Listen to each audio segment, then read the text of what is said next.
change in partnerships and knowledge exchanges to make the best solutions and approaches available to all. Adaptation is vital for meeting our Sustainable Development Goals, especially for Africa. We will not achieve a world of zero hunger unless we help farmers adapt to climate change. This means introducing drought-resistant crops, irrigation methods that save water, planting trees to halt deforestation, data and digital services to provide timely weather alerts, market prices, crop insurance, and so much more. Climate adaptation and development go hand in hand.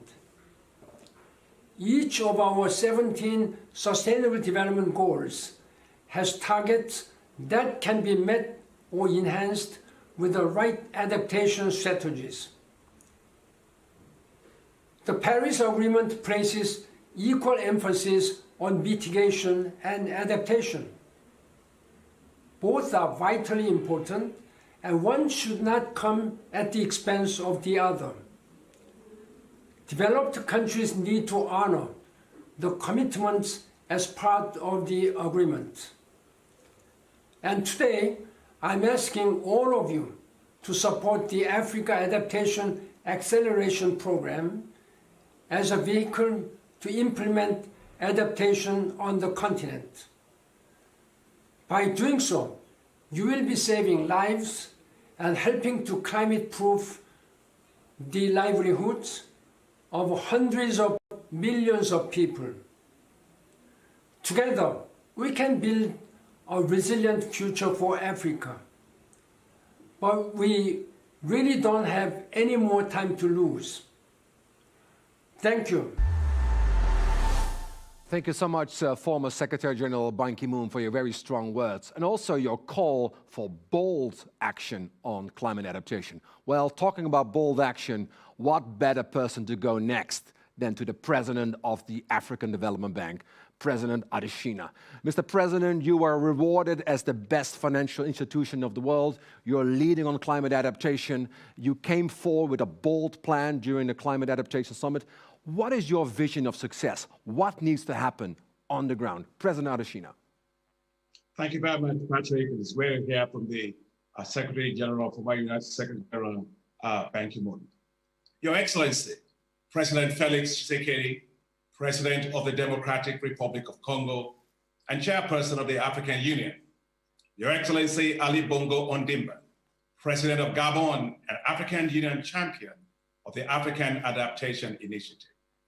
Your Royal Majesties, Your Excellencies, Heads of State and Government, Your Excellency, United Nations Secretary General Antonio Guterres, Your Excellency, Ban Ki-moon, the former United Nations Secretary General, Your Excellency, the Chairperson of the African Union Commission, my dear brother Musa Faki, the Managing Director of the International Monetary Fund, my sister Kristalina Georgieva, the Director General of the World Trade Organization, my big sister Ngozi Okonjo-Iweala, the Director General of the World Health Organization, Dr. Tedros, the United States Treasury Secretary, Janet Yellen, the Chairman of COP26, Right Honorable Alok Sharma of the United Kingdom, Honorable Ministers, business and media leaders, distinguished ladies and gentlemen, and all of you joining us from around the world.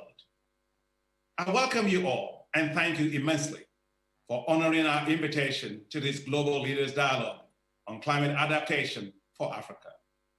It is such a huge honor to have over 20 heads of state and governments with us today in what is clearly the largest ever gathering of global leaders on climate adaptation for Africa. Thank you so much, Your Excellencies. I speak today with all humility and lift my voice to raise an alarm on climate change in Africa. I raise it for our leaders. I raise it for our nations. I raise it for our youth. I raise it for our women. I raise it for our today, and I raise it for Africa's future. Africa, which is the world's least carbon emitter, is facing the worst consequences of the impacts of climate change. 10 of the top 12 countries most at risk of drought are in Africa. 8 out of the top 12 countries affected by agricultural risks are also in Africa. The percentage of years in which droughts affected more than 2 million people in Africa has increased from 20% to a whopping 90%. The International Monetary Fund estimates that Africa's climate adaptation costs will reach $50 billion by 2040 every year. Yet, Africa does not get the resources it needs to adapt to climate change. Globally, only 10% of climate finance goes into adaptation, and Africa has only received only 3% of global climate finance. We feel, Your Excellencies and leaders, climate change will live with climate change every day in Africa. Hurricanes Idia and Kenneth that pummeled Mozambique and Zimbabwe and Malawi left over 1,000 people dead and destroyed over $2 billion worth of infrastructure. Droughts have turned a vast part of Africa into parched lands as scorching heat dries up rivers and lakes, affecting access to water, navigation, and in fact, triggering conflicts. Africa needs global solidarity on climate change. Solidarity to boost Africa's resources and capacities to adapt to climate change. Solidarity with nations to secure themselves against catastrophic risk events and damage. Solidarity to support millions of farmers who face huge challenges to adapt to changes they did not cause. Solidarity with the youth and women who are bearing the brunt of climate change in lost opportunities for jobs and incomes. From our rural villages to our communities and our sprawling urban cities, there must be climate change solidarity. Our solidarity must translate to decisive actions. The African Development Bank is taking decisive actions. We increased the share of our financing going to climate from 9% in 2016 to 38% in 2019. And we expect to reach 40% by this year. The African Development Bank has far exceeded the call of United Nations Secretary General Guterres for multilateral developing banks to devote 50% of their climate finance to adaptation. The bank achieved 50% parity in climate adaptation by 2018. We increased allocation to climate adaptation to 58% by 2019. And by 2020, we devoted 67% to climate adaptation.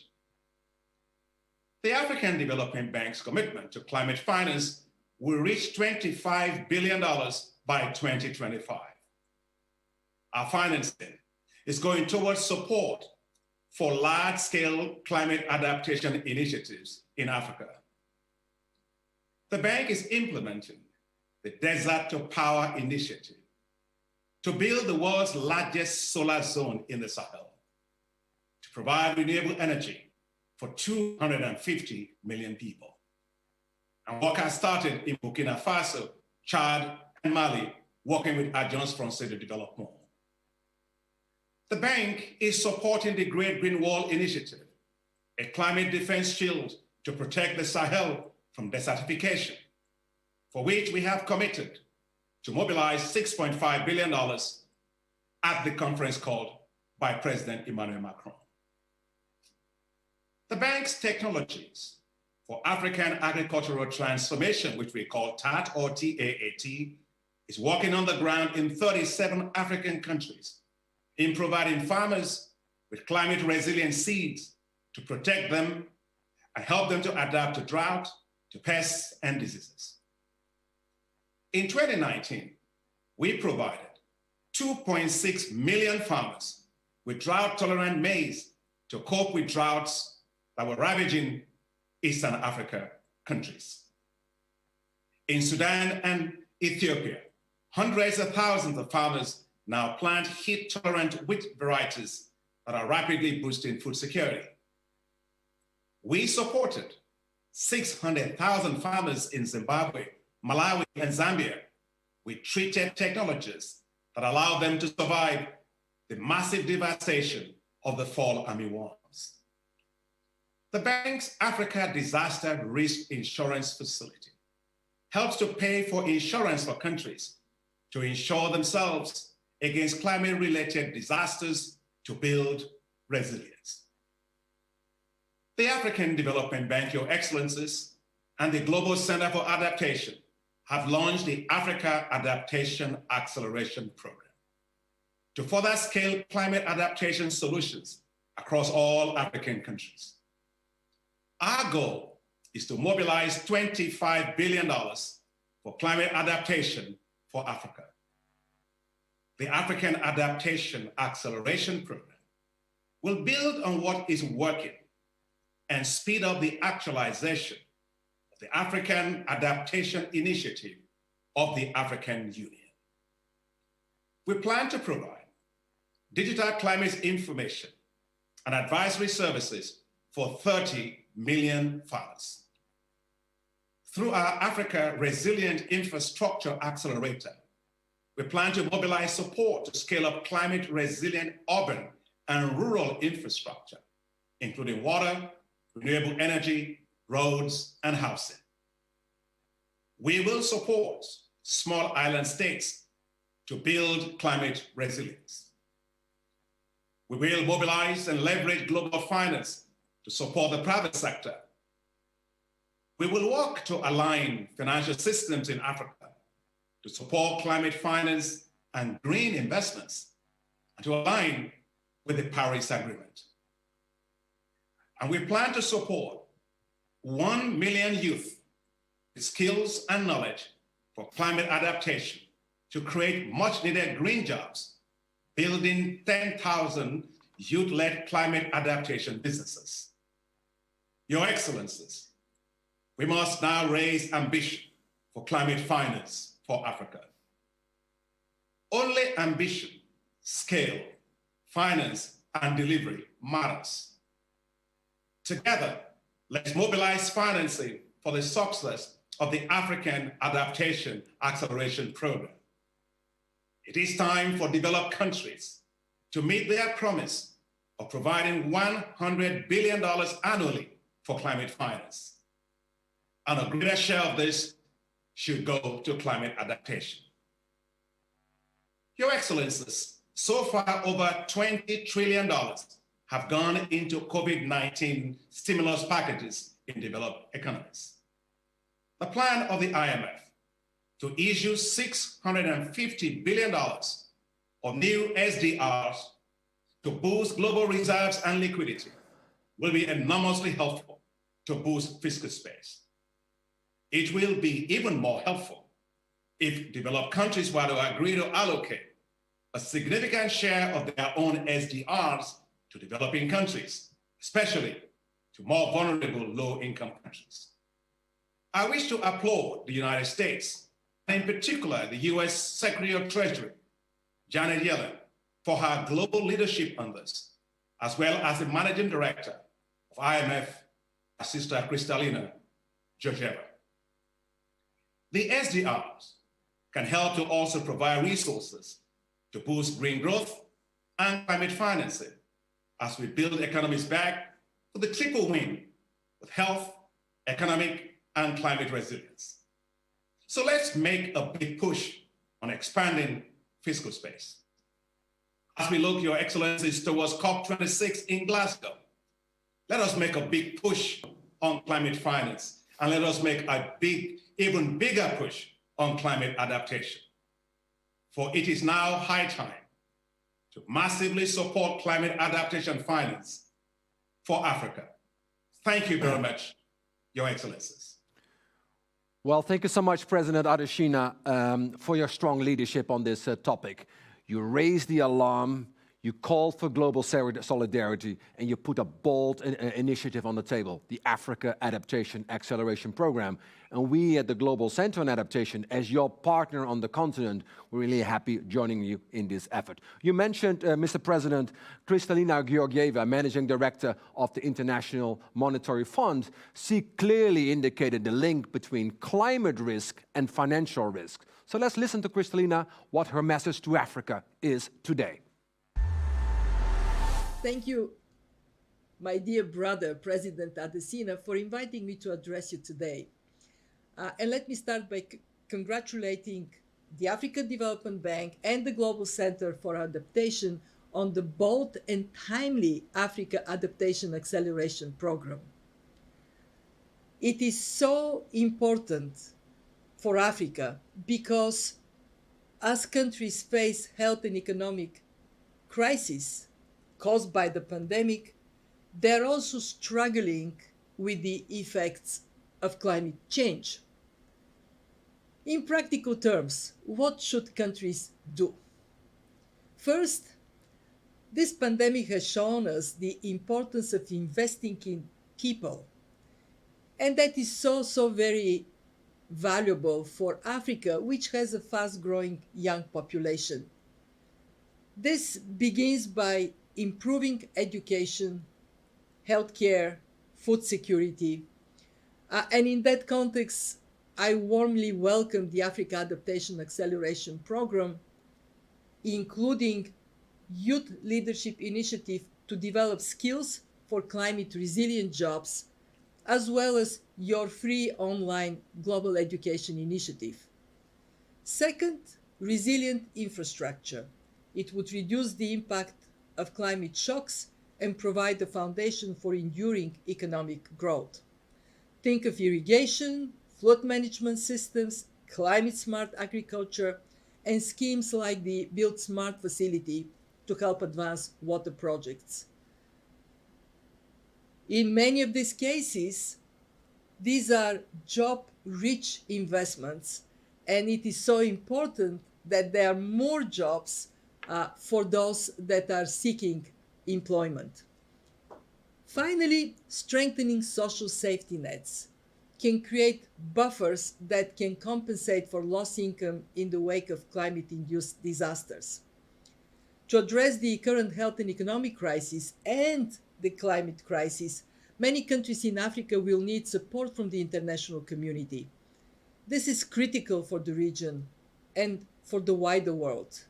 For this reason, we are calling for a comprehensive approach that would include domestic and international measures. And I'm very encouraged by the discussions of our membership on a new SDR allocation of $650 billion. By addressing the long-term global needs for reserve assets, this allocation would benefit all our members, including in Africa, and it would support a global green recovery from the crisis. It would also be a powerful signal of the IMF's membership on our determination to do everything possible to help our members. Because if we have learned one thing from this crisis, it is the importance of solidarity and cooperation in our interconnected world. Let me conclude.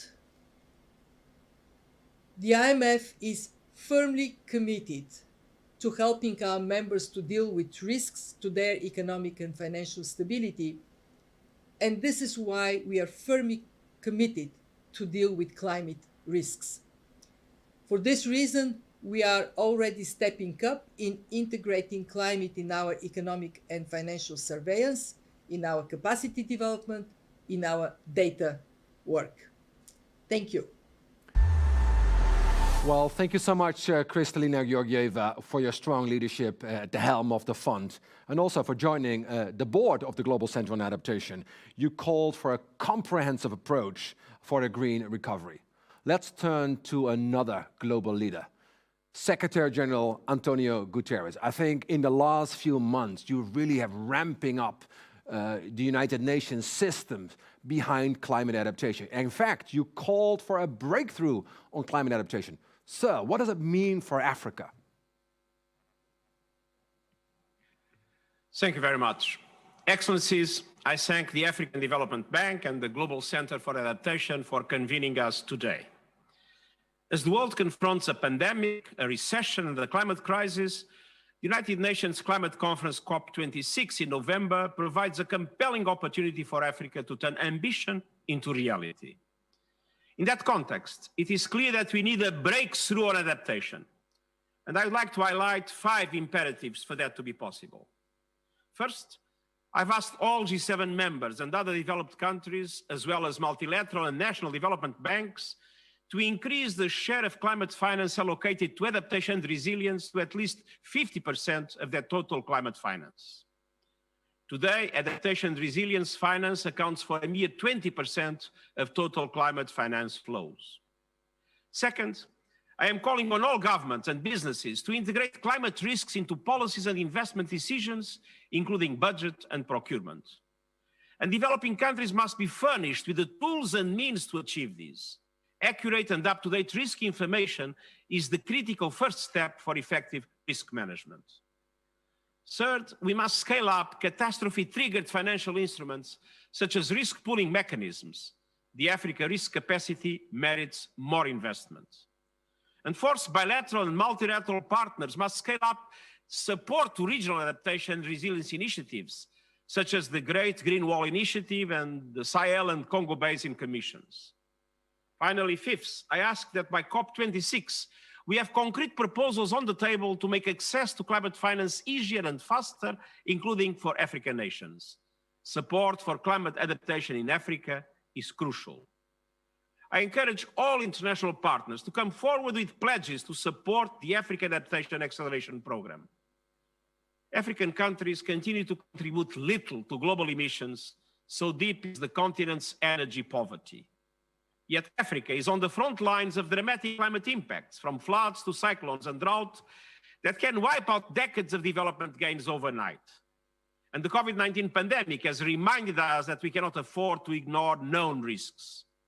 We need large-scale, risk-informed, preventive and systematic adaptation efforts to protect people and communities and to build a high-resilience future.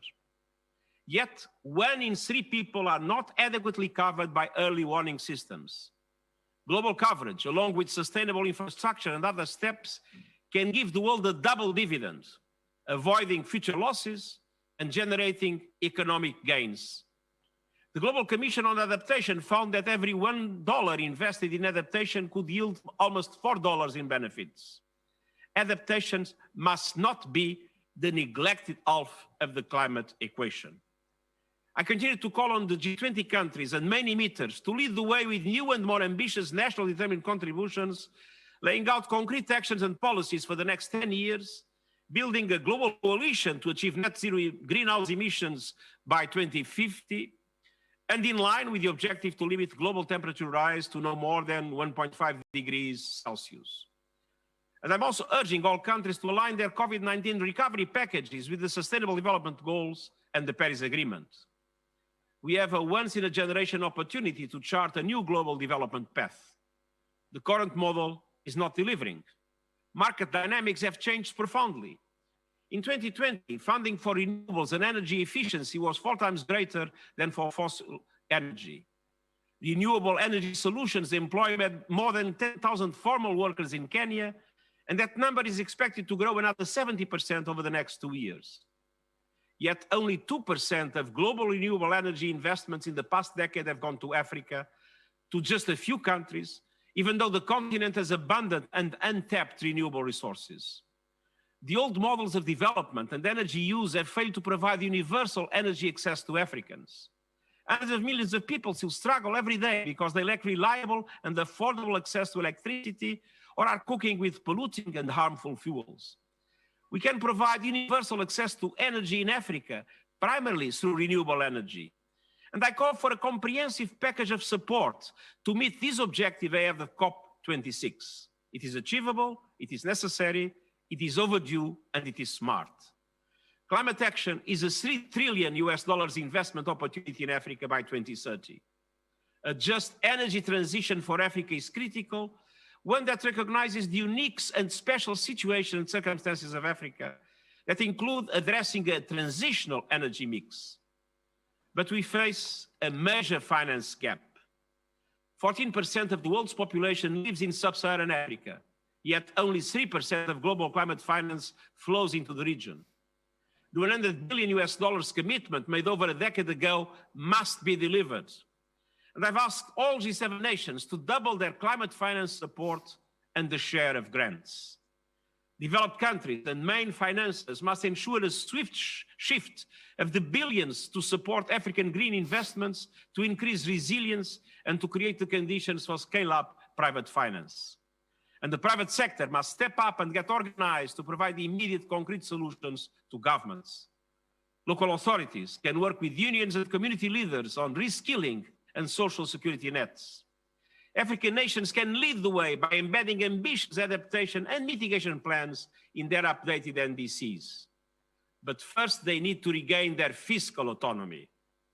At the high-level event on debt and liquidity convened last week, I reiterated my call for an extended, in time and scope, moratorium on debt payments, targeted debt relief or cancellation where appropriate, and reform of the international debt architecture. We need to make sure that the special drawing rights already made available by some countries or that are soon to be issued will be applied, providing effective support to the African continent's sustainable and inclusive recovery. Excellencies, as the continent that has contributed least to the climate crisis, Africa deserves the strongest possible support and solidarity. African nations are showing leadership. The Africa Adaptation Acceleration Program and many other ambitious African initiatives must be empowered to fully deliver on their goals. You can count on my full mobilization. The UN is strongly committed to working with you, and I emphasize the word with, to secure the support you need to chart a prosperous and sustainable future, and I thank you. Well, thank you so much, Secretary Guterres. Please rest assured, we're also with you. We're very humbled for your strong leadership on this topic. Turning ambition into reality, strong support for the Africa Adaptation Acceleration Program. And a reminder, it's not only the smartest thing to do, but to invest in adaptation is a must-do. We need the financial resources.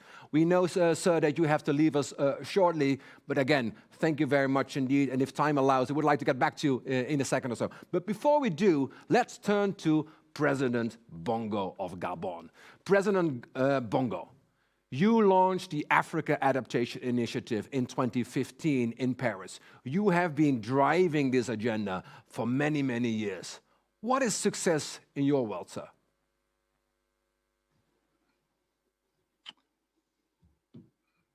Fellow Head of State of Government, Mr. Ban Ki-moon, Mr. President of the African National Bank, Mrs. Managing Director of the IMF, Mr. Secretary General, Excellencies, ladies and gentlemen. Climate change is the greatest challenge of the 21st century.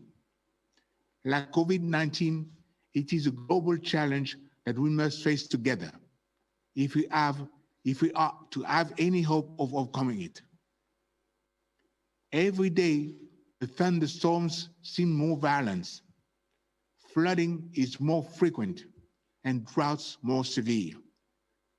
Around the world, forests are ablaze. Crops are failing. People are being forced to flee their homes, becoming climate refugees. Sea levels are rising, potentially drowning cities and even entire countries. The oceans are turning to acid, and salt is penetrating croplands, posing further serious challenges to food security. Ladies and gentlemen, Excellencies, Africa contributed just 3% of global emissions, but we are the continent which will pay, indeed, which is already paying the biggest prize. That is why the African heads of state came together in Paris to form the African Adaptation Initiative. That is why we were so enthusiastic about the creation of the Global Center for Adaptation under the leadership of Mr. Ban Ki-moon. And that is why I am convinced that the new program to accelerate adaptation in Africa that is being launched by the African Development Bank in coordination with the AAI and the GCA is so important. We aim to mobilize $25 billion between 1921 to 2025 for adaptation in Africa. Some estimates suggest we are soon going to need at least this much every year if we do not effectively mitigate and reverse climate change. It is because of this that we have a balanced vision to adapt to the inevitable effects of climate change, but at the same time to actively contribute to fight climate change by reducing and using nature-based solutions. Excellencies, ladies and gentlemen, if we lose the Congo Basin to deforestation, we will release almost 100 billion tons of carbon dioxide. Were this to happen, we have no pathway to a 1.5-degree world. Gabon, a high forestation country, is one of an exclusive club of countries that are carbon positive. We absorb 4 times more CO2 than we emit. Since 2205, when we stepped up the implementation of policies to reduce emissions from our forests, we have absorbed the equivalent of 1 year of emission by South Africa, UK, and France combined. We can hold our head high when it comes to fighting climate change, but we have to insist that equal attention be paid to adaptation and mitigation in climate finance, including through climate debt swaps for developing countries. Africa calls on the developed nations to shoulder your historic responsibility and to join the program to accelerate adaptation in Africa. We call on all nations together to come together and make COP15 in Kunming and COP26 in Glasgow the success the future generations so desperately need. Thank you. Well, thank you so much, President Bongo Ondimba, for these very strong words and your continued leadership on this topic. Particularly your call to work with nature and not fight against it. Particularly your reference about the Africa Adaptation Acceleration Program as the framework to deliver on the Africa Adaptation Initiative. And last but not least, we need, as you said, sir, concrete outcomes comes COP26 in Glasgow on adaptation indeed. Let us turn to the next speaker, President Tshisekedi, Chairman of the African Union and President of DRC. President Tshisekedi, you have the floor, sir. Excellences, Messieurs les chefs d'État et de gouvernement, Monsieur le Secrétaire général des Nations Unies, Monsieur le Président de la Banque africaine de développement, distingués invités, Mesdames et Messieurs, je voudrais avant tout remercier les organisateurs de ces assises qui constituent une véritable opportunité pour relever les défis qui s'imposent à nous, l'urgence climatique et la pandémie à Covid-19. En effet, le monde se trouve confronté à ces 2 défis majeurs qui contraignent nos efforts de développement et nous rappellent en même temps l'impératif de tirer des leçons et surtout de trouver des réponses durables pour la postérité. En ce qui concerne les défis climatiques, Afin de concrétiser nos engagements pris dans le cadre de l'accord de Paris ainsi que de l'agenda 2063 de l'Union africaine, nous sommes invités à revisiter nos ambitions climatiques et à accélérer la mise en œuvre de nos actions prévues dans le cadre de nos priorités nationales. Pour ce faire, nos échanges devraient se focaliser sur les actions d'adaptation aux impacts de changement climatique. Il s'agit notamment des solutions fondées sur la nature, la transition énergétique, le cadre de transparence renforcé, le transfert des technologies et les financements climatiques. Pour ce qui est de la lutte contre la Covid-19, les initiatives concrètes prises par l'Union africaine ont été fructueuses.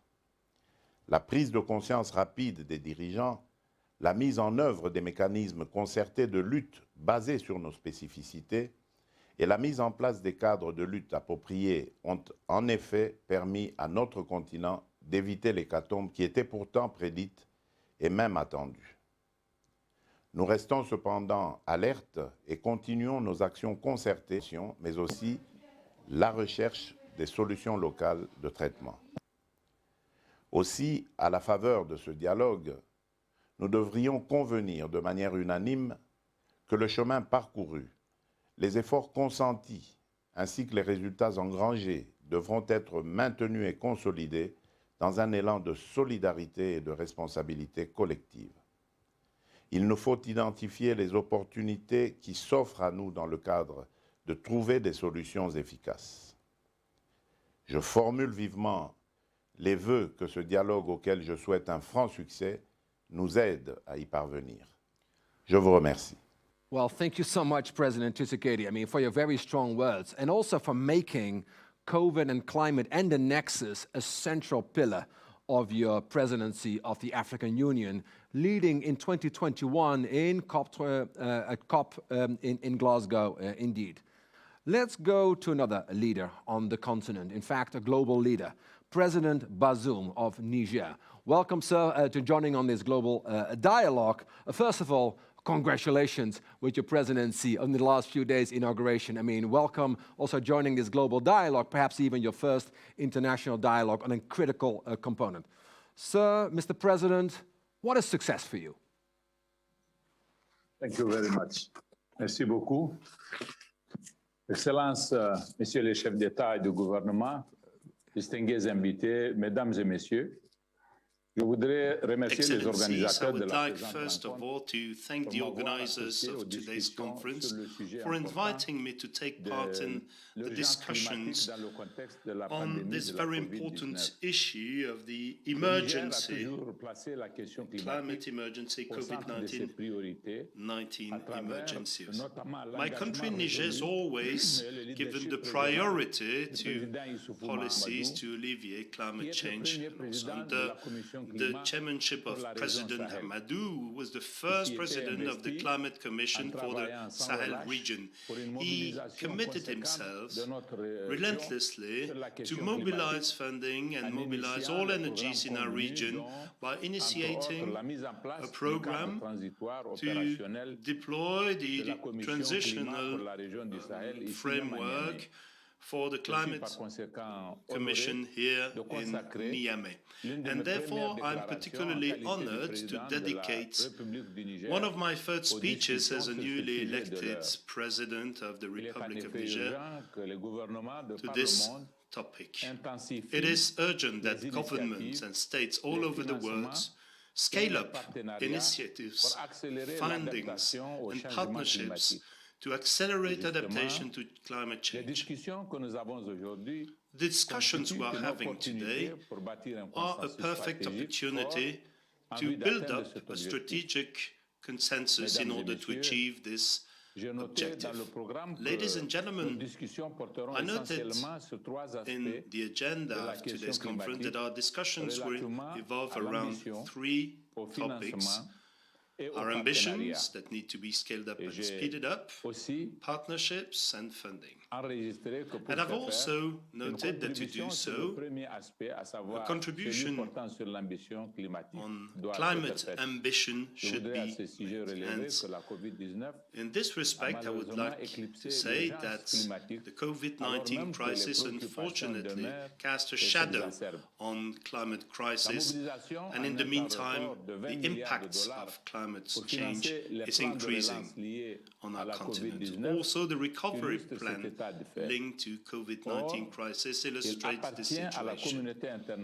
We believe, however, that the international community should continue and even intensify the efforts in order to build up climate change and climate resilience in Africa. And also the recovery plans for COVID-19 crisis should focus on the impacts of climate change, and particularly the impact of climate change on the vulnerability of local populations which are deprived of their revenues, and it hits our youth particularly, leading them or pushing them into the arms of organized crime or terrorists.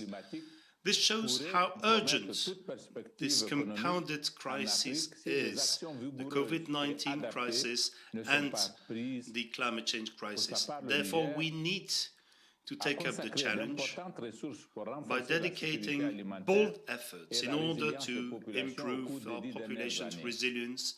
And over the past decades, we have increased our actions on the fight against hunger alleviation, also in our country and our continent. All the more, this program is perfectly in line with the Africa Adaptation Acceleration Program, AAAP. My country attaches great importance to this program, especially in terms of the integrated cross-border programs, and also the fight against pests in agriculture and farming, also determined efforts in Niger through adaptation programs to the benefits of our youth and women particularly. Ladies and gentlemen, it is absolutely indispensable that developed countries do keep their promises taken in the Paris Agreement by dedicating $100 billion annually to the benefit of developing countries and innovating initiatives on this continent. Similar initiatives at the P3A, the Climate Investment Plan for the Sahel region, in the Priority Program 2021, which mobilizes contributions up to $3.41 billion, are being suspended and depend on this commitment. And I would like to pay tribute to the African Development for the decision it made to mobilize $12.6 billion over the period 2020-2025, an amount that will be dedicated to programs and projects in Africa. This will add up to the current budgets already and dedicated for the period 2020-2025, as announced during our roundtable that was held in February. Thank you very much for your kind attention. Well, thank you so much, Mr. President. I mean, you're just a few days in your office, but bringing this boldness to the agenda, to the dialogue, is truly unprecedented. Scale, speed, and partnerships. I know, Mr. Secretary General, you have to leave us shortly. You have heard the President of Niger, you heard President Bongo of Gabon, you heard President Adesina, Kristalina, and others. What is your takeaway? Are you optimistic? Well, Jean Monnet used to say he was not optimistic nor pessimistic, he was determined. What I am is determined to make things happen. That is what we all need to be, because optimism in itself doesn't lead anywhere if we are not determined to make it happen. And I think that developed country leaders, the leaders of developed countries must understand one thing. Most developed countries are now committing to net zero emissions in 2050, and that is very important. But if we want to have net zero emissions in 2050, it is necessary that developing countries also make that effort, especially in emerging economies, not in Africa, but in other parts of the world. But this will not happen without a fair deal. And the fair deal means that developed countries need to massively invest in support to the developing countries, namely in adaptation. And so mitigation alone will not do it. For COP26 to be a success, for a fair deal to be possible, we need to have massive investment of the developed world in support of developing countries in adaptation, and we need finance to reveal true solidarity within our international community. Without that strong financial commitment to support the developing world in adaptation and also in their mitigation efforts, we will not have the results we need in COP26 in Glasgow. Well, thank you so much, Secretary General Guterres, with your three messages: determination, determination, and determination, particularly on investing in adaptation, while also not forgetting to reduce our carbon footprint across the world. I thank you very much also on behalf of President Adesina and former Secretary Ban Ki-moon and President Bongo of Gabon. Thank you very much indeed. Let's turn to our next speaker, talking about leadership on the continent and beyond. President Sall of Senegal. President Macky Sall was also a member of the high-level panel on water, is a strong advocate for action on the ground. Let's hear from him. President Sall, you have the floor, sir. Merci beaucoup. Thank you very much. Permettez-moi de remercier les organisateurs. I would like first to thank the organizers of this important high-level dialogue for highlighting the climate and COVID-19 emergencies. And I would like to pay a particular tribute to Secretary General of the United Nations, Guterres, and also to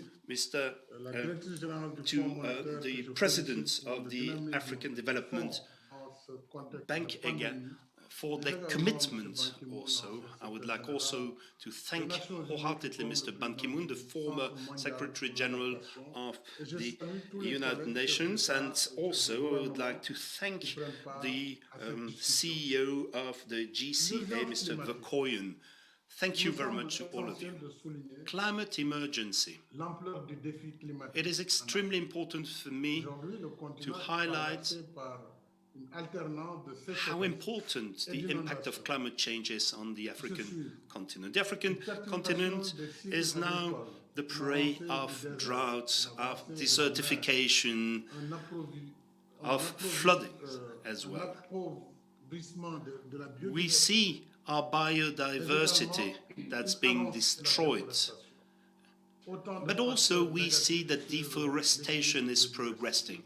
These are many factors that harm the fragile balance of biodiversity. Africa also is hit the most by climate change also, much more than it contributes to climate change in terms of contribution to gas emissions, for example.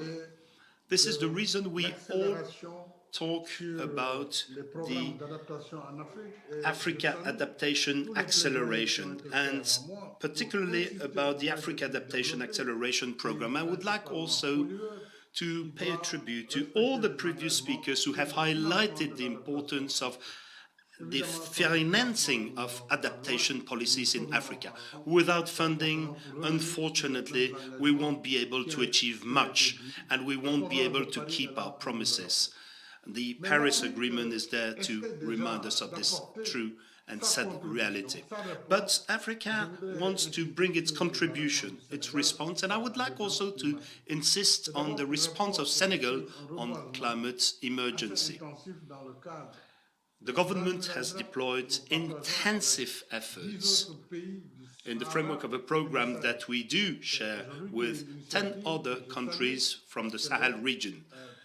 This is an initiative that I think is extremely valuable. It is also supported by the African Union and the United Nations. There's also a vast program of clean energies. windmills, wind parks, renewable energies, but also hydroelectricity, gas production also, which ensure a good energy transition now. And now, more than 30% of clean energy is being produced in Africa. We need to pursue this effort. We need to continue and intensify this effort, but in order for our commitments to be kept and our promises to be kept, we need more funding, we need more financing. And I would like very, very quickly also say a word about the COVID-19 crisis in Africa. I would like just to highlight how devastating this pandemic is in our continent. This pandemic is extremely harmful to Africa. Over the past 25 years, our continent has known a very positive growth, with a real acceleration that was noted in recent years. But unfortunately, due to COVID-19 crisis, all efforts have been reduced to nil. Everything has been put at a standstill. This means that the COVID-19 crisis will have an extremely harmful impact on our economies, on our societies. It will lead to more problems, to deeper problems in all our countries, and we need to be aware of the true consequences of this pandemic on our continent and on fertility as well. And of course, our populations have concerns, absolutely legitimate concerns about the jobs that they have lost, about the companies that were bankrupt. And they have major concerns, I understand them. And I would like to also pay tribute to various initiatives that have been taken so far. They were very generous, very helpful, but unfortunately this first initiative was not sufficient to ensure an economic recovery on our continent. And obviously, the monetary funds also, its initiative, helped us to increase our own contribution. We also are perfectly aware that our own contribution will not be enough, and therefore I would like to call upon everyone to dedicate more budget to fund recovery plans and growth in Africa that will ensure the stability of our continent. To conclude, you cannot speak of the COVID-19 crisis without mentioning the vaccination issues. There are a number of interesting initiatives, like the AVAX initiative. But I think this is a first step. Now we should help African countries to access more vaccines, to receive more vaccines. We need to make things concrete. This is what I wanted to repeat, and I wanted to insist on in terms of access to vaccination. Vaccines need to be made available in large volumes, in large quantities, and also this will help us better face the COVID-19 crisis. This is what I wanted to say. This is the message I wanted to convey, and I wanted also to thank you very much on your kind attention. Thank you. Well, thank you so much, President Macky Sall, for your continued leadership, not only at home, but on the continent, and in fact, on the global stage. Your message is clear. You're driving leadership. You're driving action at home. Development gains are lost because of COVID, and the green recovery is the way to go. But the developed nations need to put their money where their mouth is and need to generate and mobilize additional resources. Thank you again, sir, for your very strong words of encouragement. Thank you for your leadership. Let's turn to another leader on the continent, President Akufo-Addo, President of Ghana. Mr. President, you were with us at the Climate Adaptation Summit last January. Let's see whether we can tune in to Mr. President Akufo-Addo in Accra. If not, I would like to turn quickly to President Adesina. President Adesina, you've heard the initial statements of colleagues, of leaders on the continent. Please, a quick response before I see that President Akufo-Addo is with us. A short remark, so Mr. President Adesina. Well, I thank you very much, Your Excellencies. You know, the words that I keep hearing is solidarity, is determination, is that we need more resources, and that, you know, there's just no way that Africa can go through this alone. It's fantastic to hear all the words about the link of using the African Adaptation Acceleration Program to really bring life in scale and success and impact to the African Adaptation Initiative, as His Excellency President Bongo has actually mentioned. You know, the issues coming up in terms of the need to also look at energy. As the UN Secretary General said, that energy is very, very important. If you don't have access to clean energy, in particular for cooking, all the great green wall that we're talking about will simply become nothing but maybe just a pile of charcoal or fuel just waiting to be cut down. We heard a lot about the need for nature-based solutions, and in particular for communities. So what I'm really hearing is that the time for action is now. I think it's determination to turn basically ambition into reality. And that's coming across very, very clear. Sir President Adesina, big brother, I mean, for your words, time for action is now. Well, the man of action is President Akufo-Addo, President of Ghana. Mr. President, you were with us during the Climate Adaptation Summit. You're at the forefront of driving this agenda globally. What is next? Mr. President. So, Excellencies, I thank the Africa Development Bank and the Global Center on Adaptation for organizing this important dialogue. It's coming at a very crucial time in our fight against the deadly coronavirus pandemic. Our world has been seized by the ongoing pandemic for the past year, but fortunately for us all, this year has brought some hope with the development of vaccines and their distribution across the globe. With great determination, we must scale up our efforts until the pandemic is defeated. And in so doing, we must ensure that the vaccines reach the farthest corners of the world. For once the virus still lingers, even in the remotest part of the world, the whole world remains at risk. And all our efforts will be in vain unless we ensure equitable distribution of the vaccine across the globe. Whilst we deal with the current global emergency, we must not lose sight of another debilitating crisis that is silently plaguing our planet, and that is climate change. There are indeed real parallels between climate change and the ongoing pandemic. Like the virus, climate change is ravaging lives, decimating livelihoods, and threatening the face of the entire planet.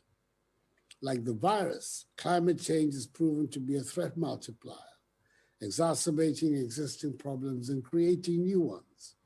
And like the virus, the effects of climate change are not limited to national boundaries and forcing irreversible changes in our lives and lifestyles globally. We cannot wait until this silent crisis reaches pandemic levels before we act.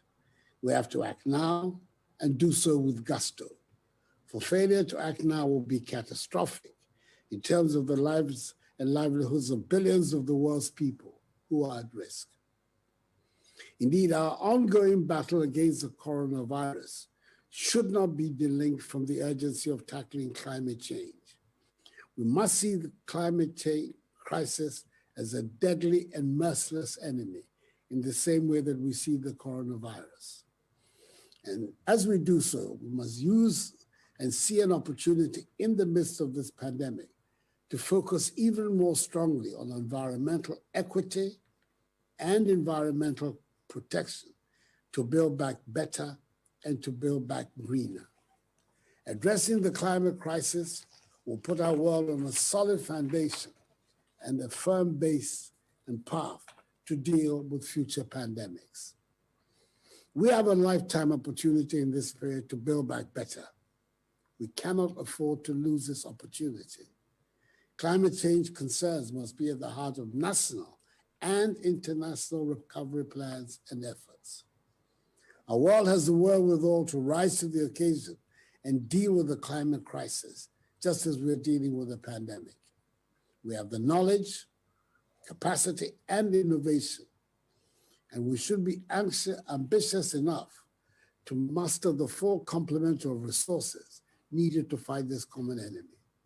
We have to act now and do so with a sense of urgency to help mitigate against future pandemics. And in so saying, I'd like to associate myself strongly with the concluding comments of UN Secretary General Antonio Guterres. Thank you very much for your attention. Well, thank you so much, President Akufo-Addo, for your very strong words, for your leadership, but also for your strong reminder that we have to treat the climate crisis as it is, as a true emergency. We have to rise to the occasion. We know what to do. Let's do it. Let's move to another part of Africa. We're going to Egypt. President al-Sisi. Egypt is leading the Adaptation Action Coalition together with the United Kingdom. Sir, we're honored having you with us in this global conversation, and we're looking forward for your strong words of action indeed. Mr. President. بسم الله الرحمن الرحيم.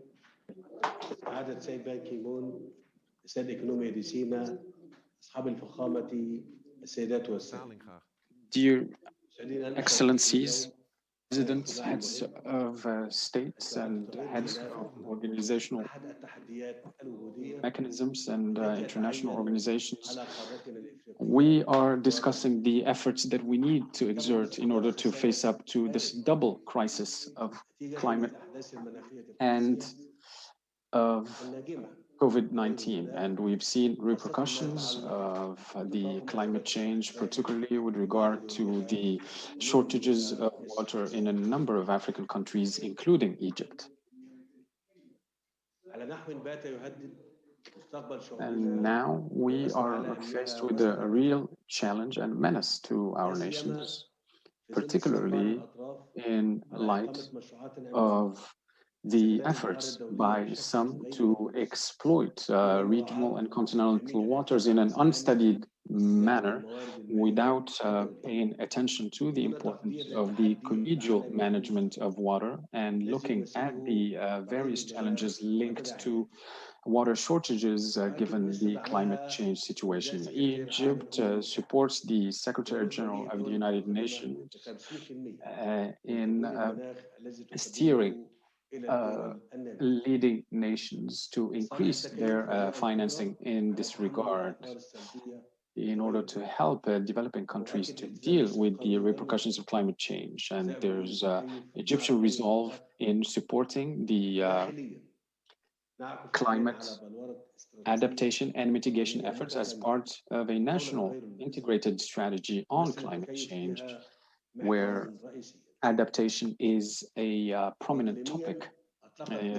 Regionally, Egypt has launched the African Adaptation Initiative in 2015, and it is implemented, and its headquarters will be housed in Egypt. Internationally, it is co-leading with the UK a ambitious coalition for adaptation with the support of the United Nations. We are also supporting international efforts that intend to increase the NDCs as part of the Paris Agreement, particularly coming from industrialized nations. I conclude by saying that Egypt is offering to organize the 27th COP27. It's an offer from Egypt to host COP27 to be another landmark in our adaptation efforts as part of the international agenda on adaptation. And we're looking forward to the support of our brothers from the African continent in this regard. And we commit to continuing our determined work in such a way as to achieve results for the benefit of the continent and the world. We also look forward to joint action with the UK presidency for the next COP26 in Glasgow, and looking forward to positive results that support the adaptation efforts at all levels. Thank you very much for your kind attention. Well, thank you so much, President El-Sisi, for your strong words, for your leadership, for your commitment to make this a very important agenda indeed going forward. You mentioned, Mr. President, the importance of financing. About 100 billion needs to be delivered. I mean, President Adesina called it promises made and promises kept. That's what it all comes down to at the end of the day indeed. Let's turn to our next speaker, a finance minister, the Treasury Secretary of the United States, Secretary Yellen, who speaks on behalf of President Joe Biden. Hello, everyone. My name is Janet Yellen. I'm the Treasury Secretary of the United States. And on behalf of President Biden, thank you for the chance to say a word about climate change and the threat it poses to our world community. We know climate change will, and indeed already is, affecting us all. But we also know that in few places is the impact greater or more unfair than in Africa. The continent has contributed only marginally to the world's carbon emissions, and yet its people stand to suffer the most because of them. I believe we can still avoid the worst effects of climate change and limit Earth's temperature increase to 1.5 degrees. That's why the United States has rejoined the Paris Agreement. The United States remains a committed development partner for Africa. Climate change, of course, presents a set of technical challenges for developing economies. One is the tension between growth and mitigation. How can African nations be leaders in limiting emissions while still generating economic growth? I know many leaders here have been at the forefront of that conversation. But even as we work to mitigate greenhouse gas emissions, we also must help people cope with the impacts of a climate that is already changing. Thinking more innovatively about adaptation and adaptation finance are key to this. We'll need new ways of mobilizing capital for public projects, like sea barriers and irrigation systems. And we need to ensure that the private sector is pricing in the risk of climate change to their investments too. I want to congratulate the Global Center and the African Development Bank for being leaders in this work and developing this Africa Adaptation Acceleration Program. Please know the United States is a strong financial supporter of the African Development Bank, and we intend to build on our partnership with you and the broader community of multilateral institutions. Together, I believe we can avoid the worst effects of climate change while helping billions of people adapt to our changing world. Wow, what a strong message coming from Washington on behalf of President Joe Biden, expressed by Secretary Yellen. I mean, it's very clear. Adaptation, finance is key. The private sector needs to do its part. But also, the United States is not only back in the Paris Agreement, they are back as a solid partner for Africa. 2 weeks from now, President Joe Biden is hosting a leaders' summit. So let us see how strong and committed that meeting will be on Africa and on adaptation itself indeed. Talking about leadership, talking about a journey. A leader who has been with us from the beginning is Minister Ulstein from Norway. Development Minister in Norway. Sir, you have been with us at the Adaptation Summit. You're part of the board of the Global Center on Adaptation. You're a strong supporter of the African Development Bank. You're really in touch with the Africa Adaptation Initiative. Minister Ulstein, what is next for you? In fact, what is next for Africa? Thank you so much, Patrick. And first, let me thank the African Development Bank and the Global Center on Adaptation for its tremendous work and for organizing this crucial dialogue. I think such leadership is exactly what our climate and our common future need now. And I'm so inspired from the engagement and all the strong statements already heard in this dialogue, and not least from the UN Secretary Generals, both the current and former. As you all know, there is no way we can eradicate extreme poverty by 2030, nor reach the other sustainable development goals, nor combat COVID-19 without successfully fighting climate change. And the Paris Agreement is the map we share on this path.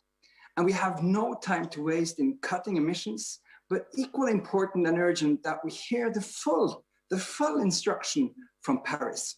Because as we aim to eradicate extreme poverty by the end of this decisive decade, we may risk losing 10 years of progress instead, because of climate change, COVID-19, and conflict, and because of the way these three C's interact and lead to more hunger. A key response from all of us should therefore be to mobilize a much larger share of climate finance than today for adaptation and resilience building. And that is exactly what the AAAP is all about. So how can we together minimize the risk of climate disasters and make food systems more resilient, making the most vulnerable better placed to cope with the next drought, flood, or plague, and create much needed jobs at the same time? Again, this is exactly what the AAAP is all about. What we really know is that risk cannot be managed in silos. Adaptation and risk reduction must be integrated in overall national and local plans and across sectors. And listen, the young voice, their skills, the youth cannot be approached only as a target group. They are not the leaders of tomorrow. They are the most important voice today. And this is such a key if we should manage to build the needed trust between generations and between people across borders and reach our common targets together. So we therefore need to make sure that those who are hit the hardest are included, not only as beneficiaries, but as participants and experts of their own situation. In moving forward, the three key words are scale, leverage, and partnerships. First, scale. Let us provide leadership, enhance ambitions, and increase our support to adaptation. And inspired by Secretary General determination, Norway has made adaptation, resilience, and food security with a focus on Africa a key priority, just like Paris has told us to do. Right now, 700 million people in this world do not know where the next meal will come from. So investing in ending hunger today is also investing in the prevention of hunger tomorrow. Second, leverage. We must use our resources efficiently, crowding in investment from other sources, in particular from the private sector, bringing on board the macroeconomic perspective in this. And third, partnership. By working together, we can build resilient societies, help those who suffer from hunger because of the virus, and those who suffer before the pandemic. And again, the Africa Adaptation Acceleration Program has a formidable potential to become exactly the kind of partnership needed. In the face of the triple crisis of conflict, COVID-19 and climate change, let us meet this web of crises with a web of solutions that are equally intertwined.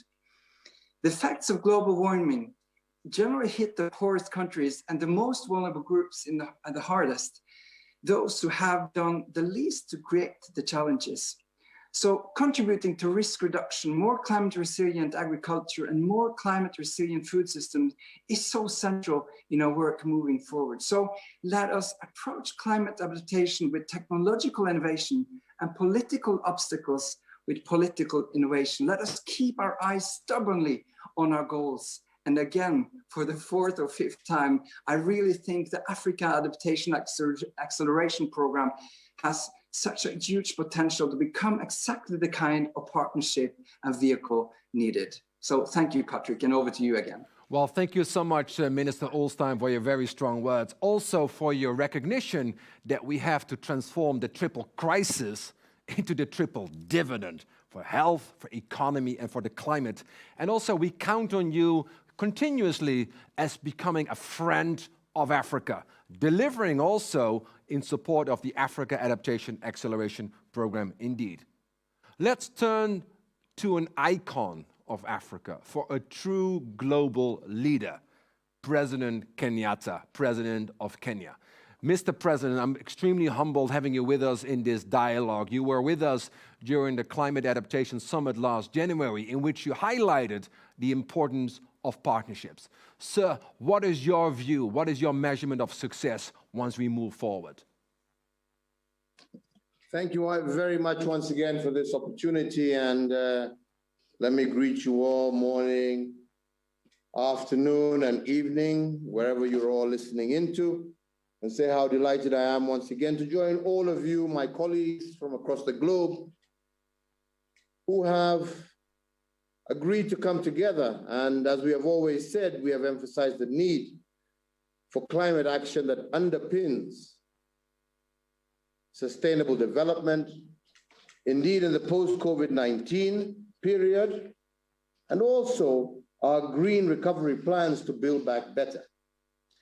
And I believe we do this in recognition of the fact that Africa is one of the most vulnerable continents to climate change and climate vulnerability, a situation that unfortunately has been aggravated by the COVID-19 pandemic.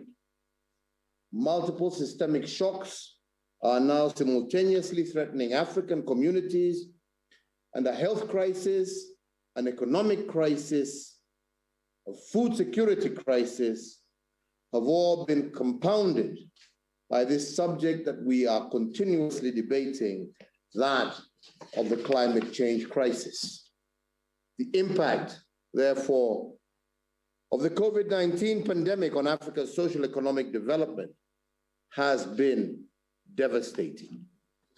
For the first time in 25 years, the African continent is experiencing a decrease in our gross domestic product, a decrease estimated by more than 3% in 2020.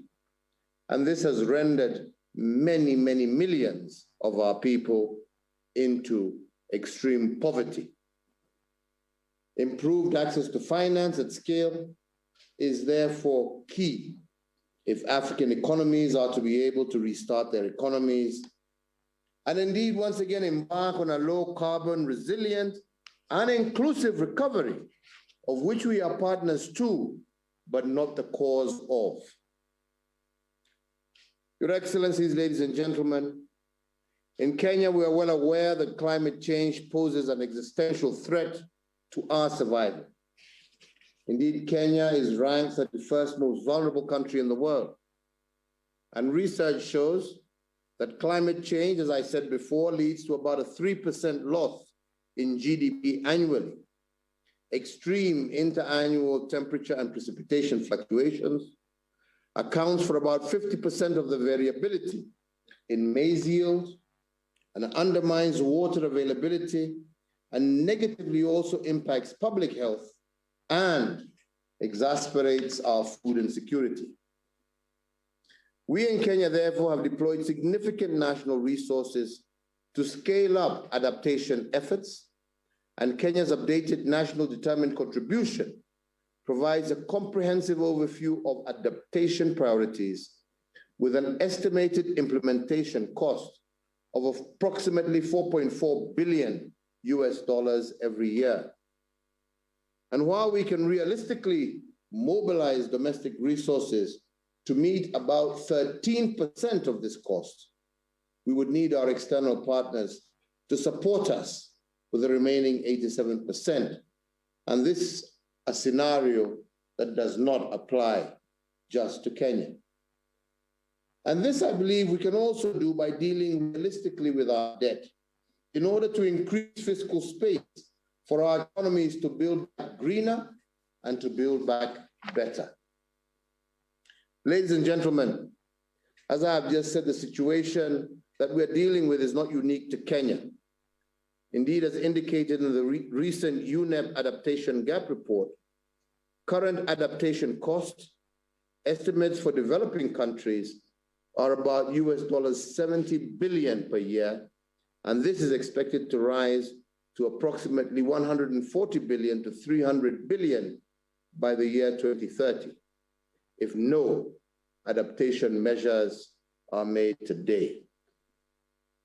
I want to, at this stage, acknowledge with deep appreciation the initiative by the African Development Bank and the Global Adaptation Center to implement a new, much bolder African Adaptation Acceleration Program that we have heard of previously.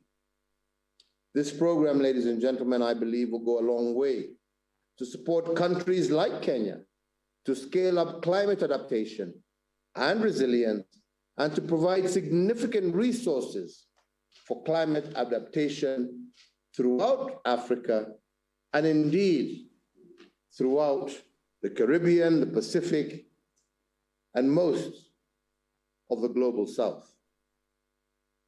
So today, we gather to call upon all global leaders to demand an ambitious climate action, intensify resource mobilization efforts, and increase technical support to developing countries, especially those in the South, in technology as well as capacity building.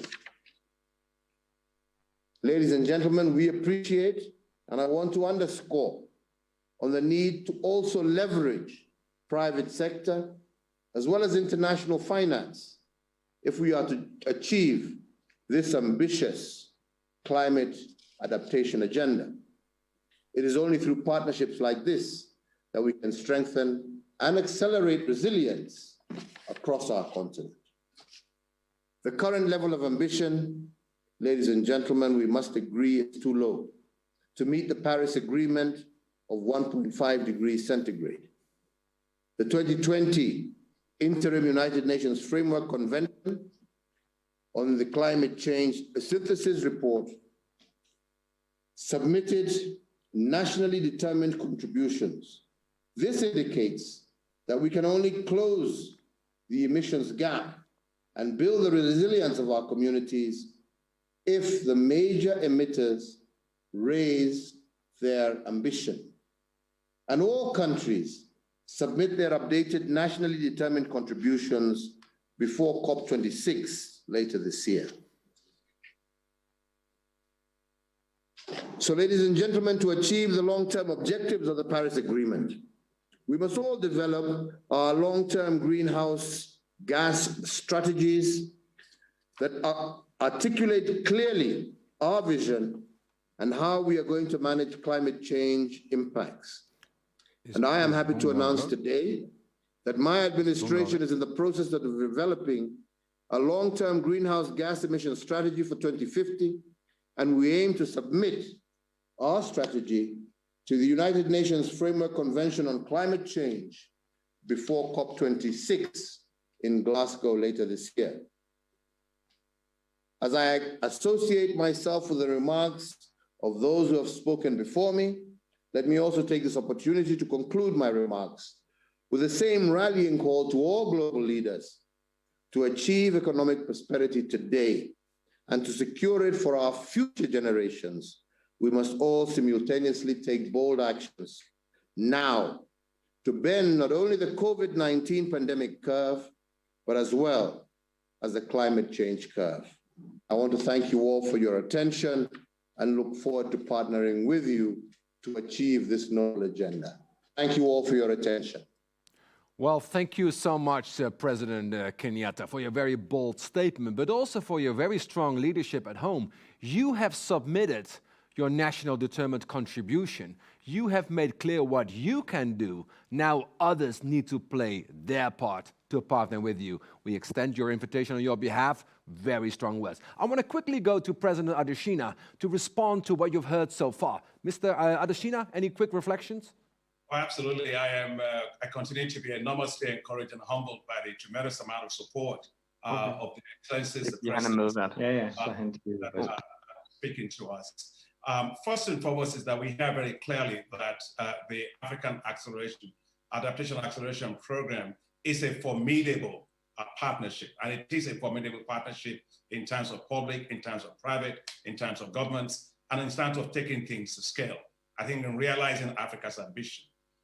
It was so heartwarming to hear the message from Secretary Yellen of the United States, President Biden's words of great support to Africa, and of course support for the African Adaptation Acceleration Program, but also for the African Development Bank, for which I'm enormously grateful for Madam Secretary Yellen for for those words.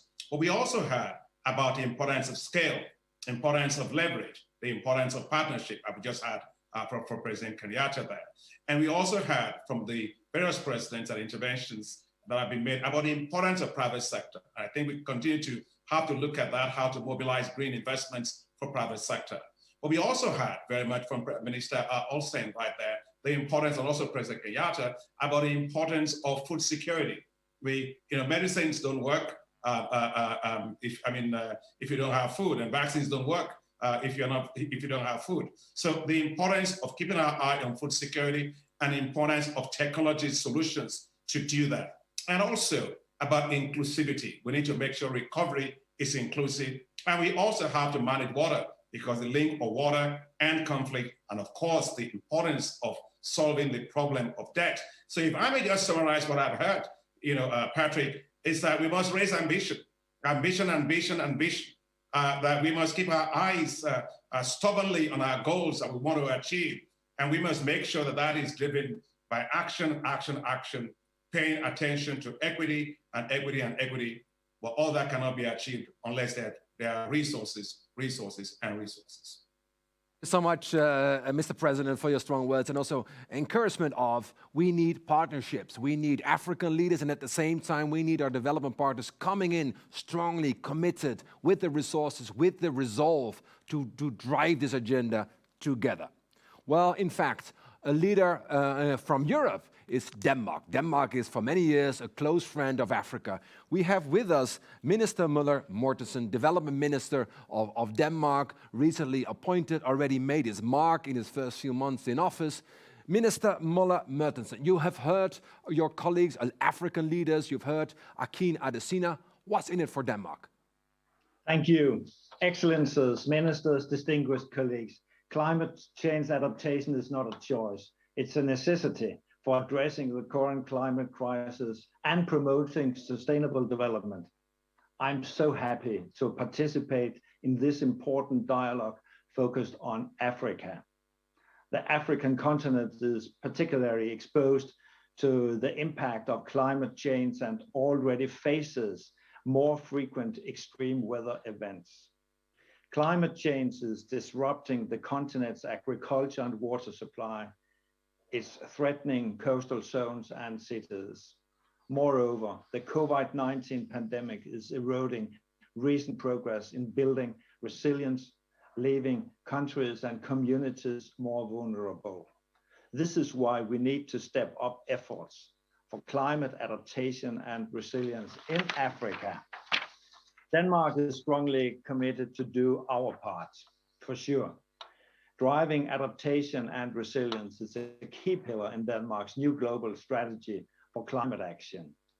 As an example, we are doubling our efforts to ensure that by 2023, Denmark has ensured access to clean water to close to 6 million people in Africa. Access to water is a prime example of the close link between adaptation and overcoming the COVID-19 pandemic. We need to build back better and greener. Increasing financing for climate adaptation is key.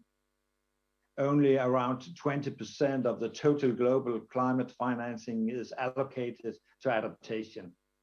The share of mobilized private financing is only around 5%. This needs to change. In our global climate strategy, we have set a clear direction already for an enhanced adaptation engagement, primarily in Africa. Going forward, we will set bold targets that match the scope of the challenge. I salute the strong engagement of the African Development Bank. We will continue to encourage other MDBs to raise financing to adaptation. And finally, I'm glad to announce that I have accepted the invitation to join the GCA's advisory board. I'm excited to contribute to driving forward this important agenda. Let's go to work. Thank you. Well, thank you so much, Minister Møller Mortensen Also, on your last statement, joining the board of the Global Center on Adaptation, obviously we're very humbled, and I can assure you, sir, tomorrow morning we will reach out to you. I'm sure also speak on behalf of President Adesina, because we have an irresistible offer, which is the Africa Adaptation Acceleration Program. You mentioned the need for increased finance. We have the vehicle. Thank you so much again, sir, for joining us during this very important dialogue. Congratulations with your leadership, and we look forward to working with you in the years to come, indeed. Let's turn to our next speaker, who is from the world of health, the World Health Organization. Let's go to Director General Dr. Tedros, indeed. Your Excellency, Mr. Ban Ki-moon, Aide Secretary General of the United Nations and Chair of the Global Center on Adaptation, Dr. Adesina, President of the African Development Bank, Your Excellencies, distinguished guests, dear colleagues and friends. It's an honor to address this leaders' dialogue on the Africa COVID climate emergency. The new Africa Adaptation Acceleration Program is exactly the sort of bold collaboration required to address the complex structural issues underlying both the COVID-19 pandemic and the climate crisis. The health sector is one of the most vulnerable to the impacts of climate change and a key priority sector for adaptation. Despite this, only 0.5% of multilateral climate finance is currently spent on health protection.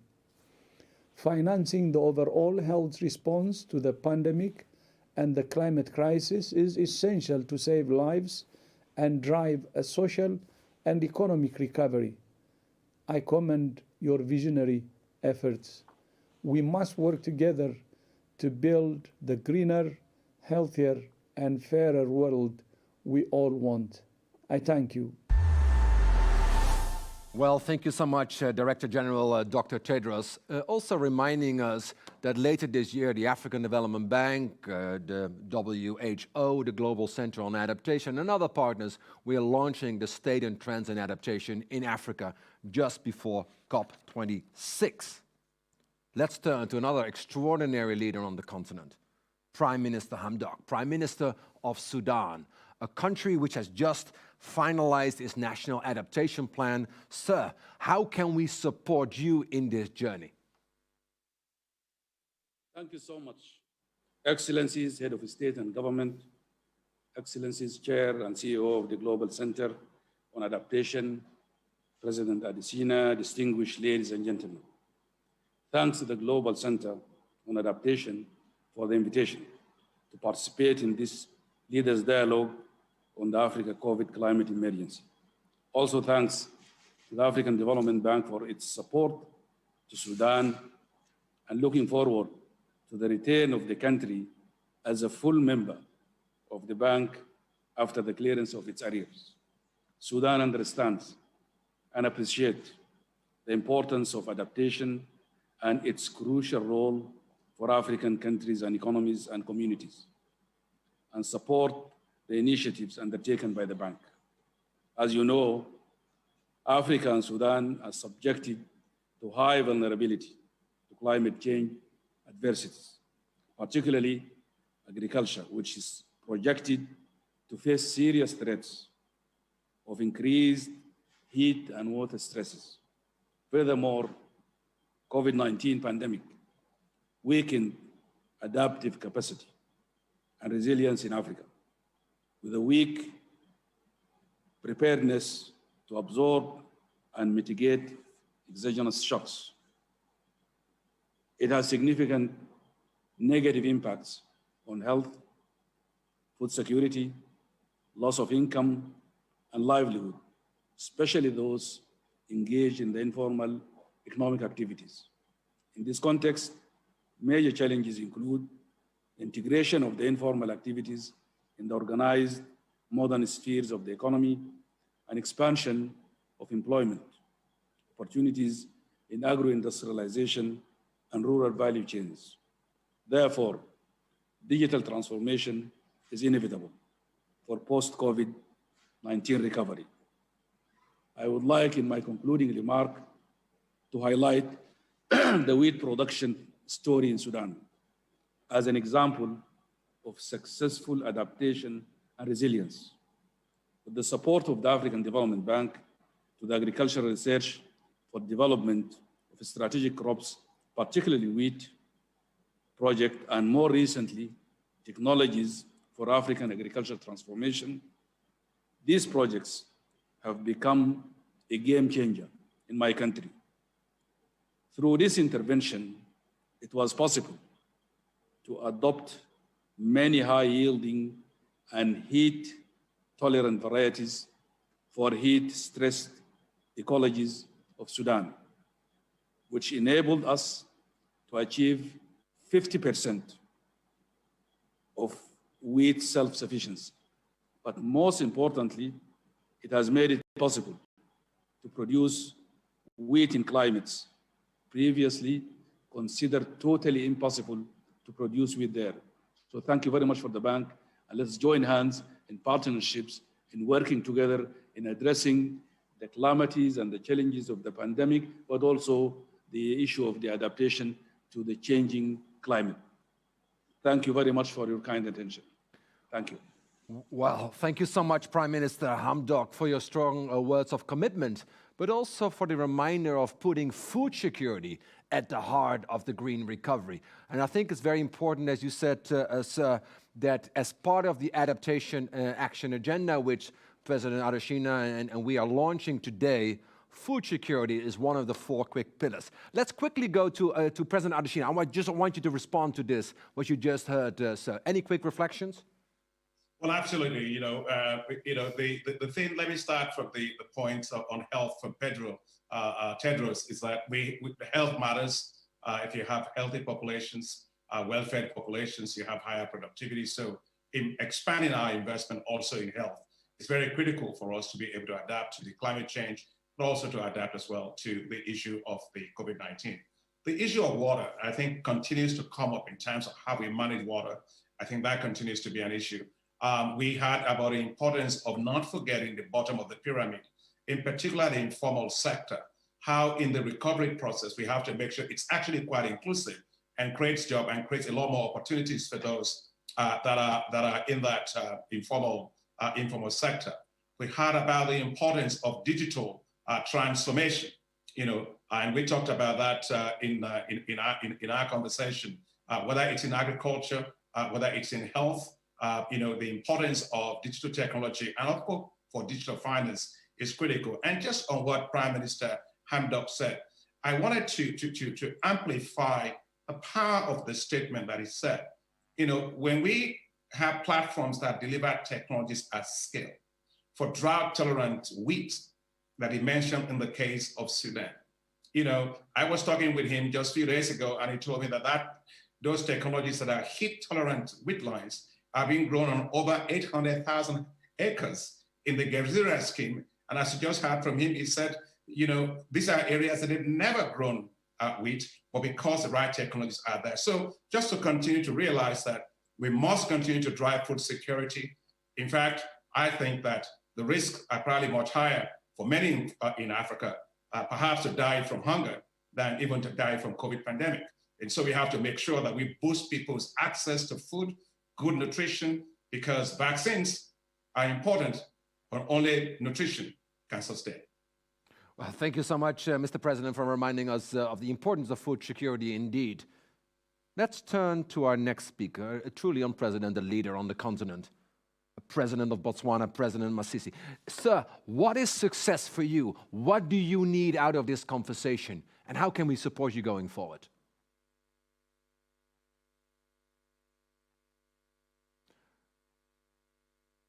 I think, sir, there is a slight, I cannot hear you. Let's see whether there's a sound issue. This is adaptation in action. No, I think I needed to unmute. Oh, here you go. Now? We're in the world of Zoom and exactly. So welcome again, Mr. President. The floor is yours. We're very keen to hear your vision and your boldness going forward. Thank you so much. Allow me to express my sincere appreciation for the invitation to participate in this important event.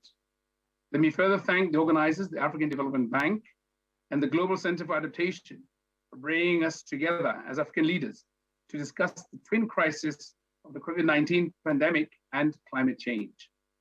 Today's conversation comes at a time when many of us have diverted scanty national resources to fight COVID-19, therefore making it very difficult to tackle other global challenges such as climate change.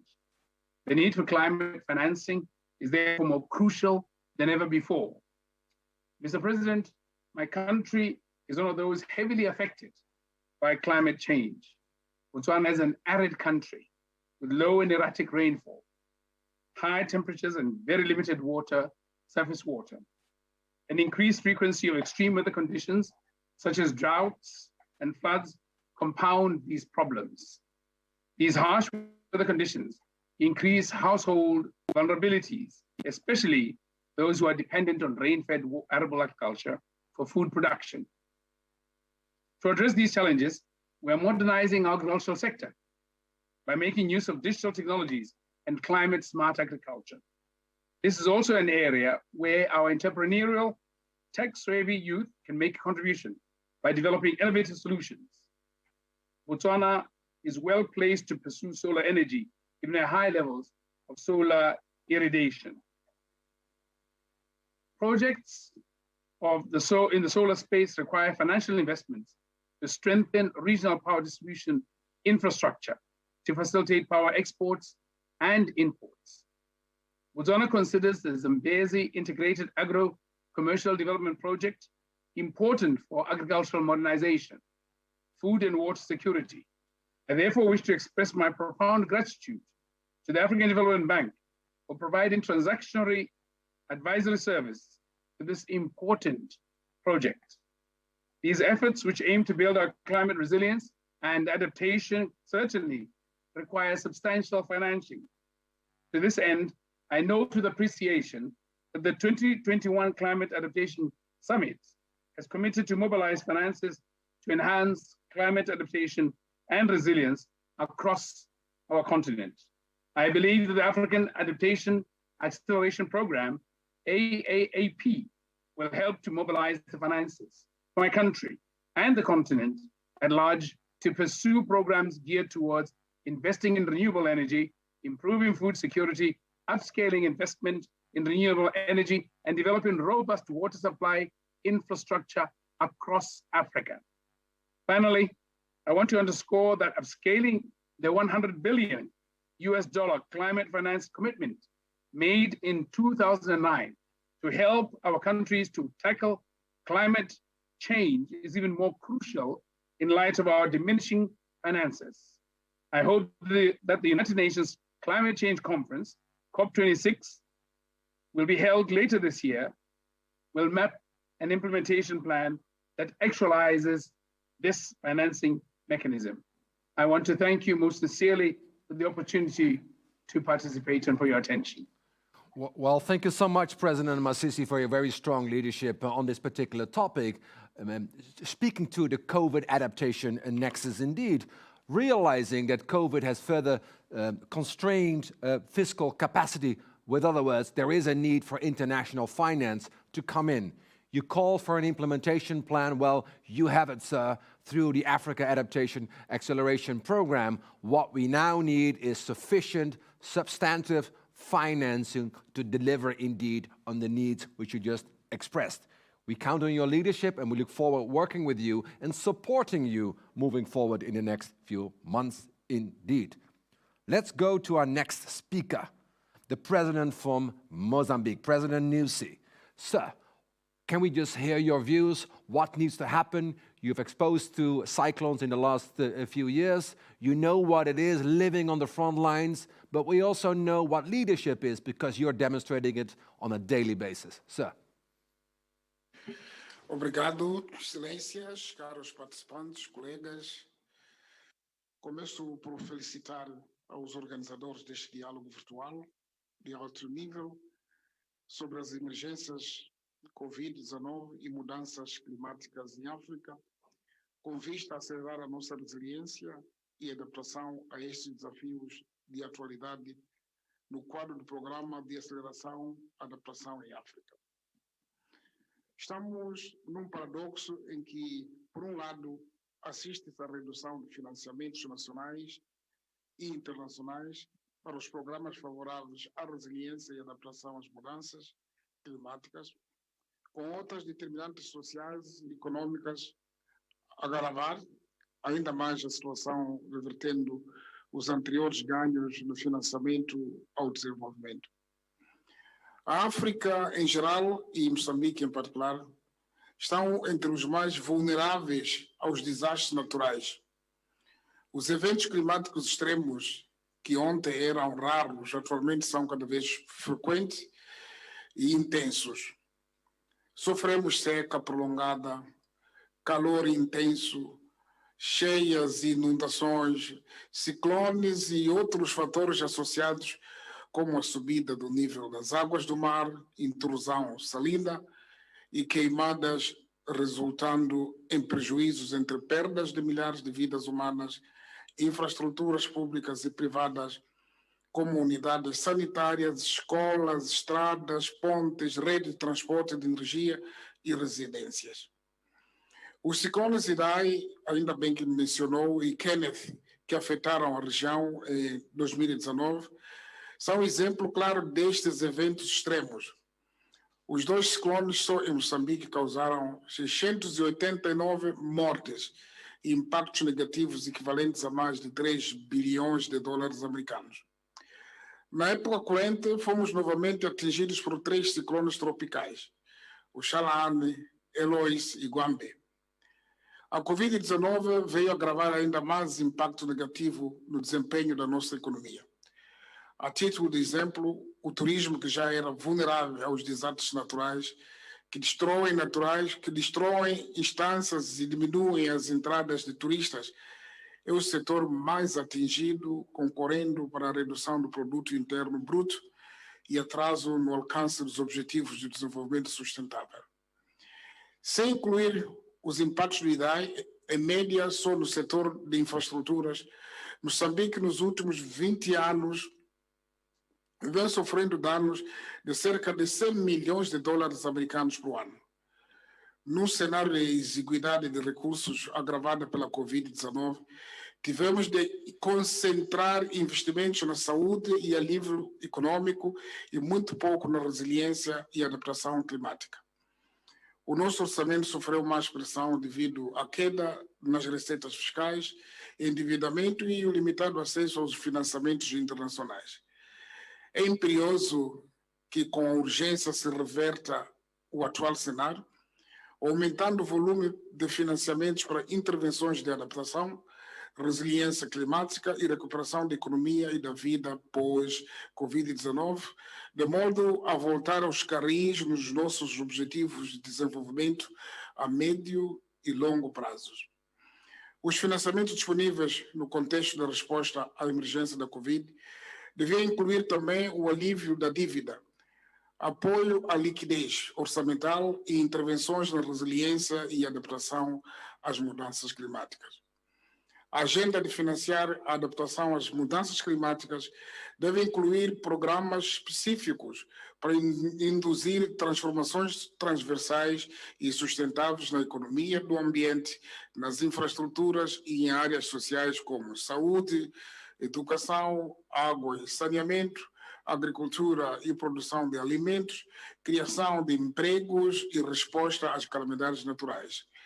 Caros participantes, no diálogo do alto nível, Moçambique adotou a Estratégia Nacional de Adaptação e Mitigação das Mudanças Climáticas até ano 2025, que estabelece diretrizes de ação para criar resiliência, reduzir riscos climáticos nas comunidades e na economia nacional, bem como promover o desenvolvimento com baixo carbono e a economia verde através da sua integração no processo de planificação setorial e local.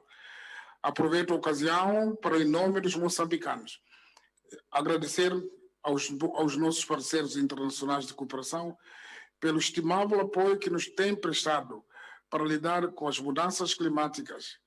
Entre esses parceiros está o Banco Africano de Desenvolvimento, organizador deste evento, que investiu acima de 200 milhões de dólares americanos em programas de resiliência climática nos últimos 3 anos em Moçambique. o que representa cerca de 1/3 do seu investimento total. Minhas senhoras, meus senhores, o acesso universal a energias limpas, sustentáveis e de qualidade é um dos requisitos para o desenvolvimento dos povos de África. Por isso, somos por mais apoio para se maximizar as tecnologias de transição energética e o enorme potencial das energias renováveis abundantes no continente.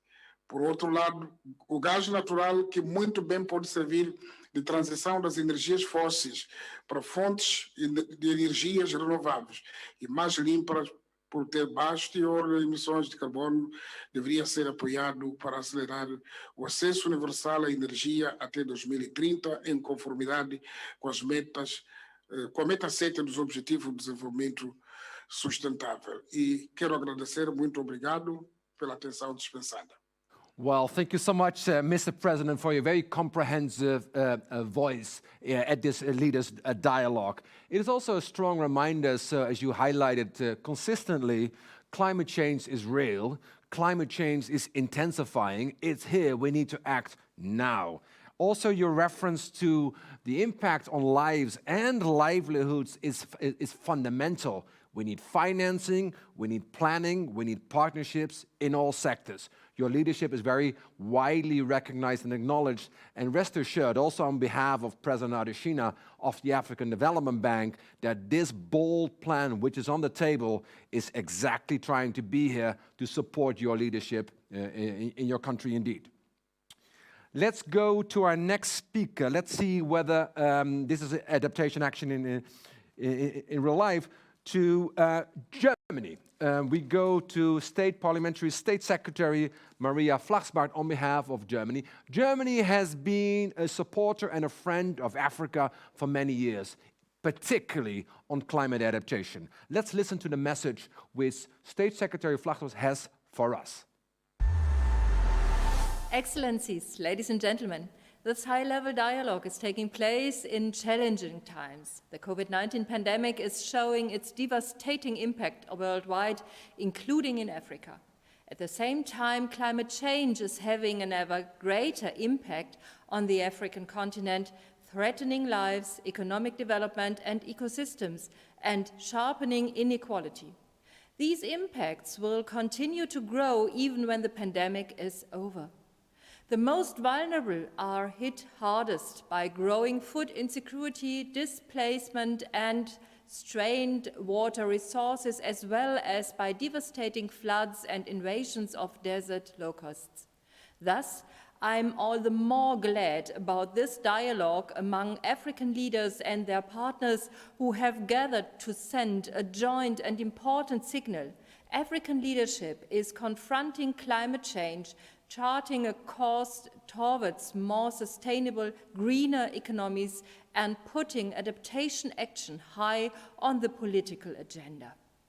I appreciate this strategic view and the concerted action led by the African Development Bank. Indeed, the AFDB has a key role to play, both in supporting a sustainable green recovery after the pandemic and in supporting Africa's path towards climate neutrality and resilience.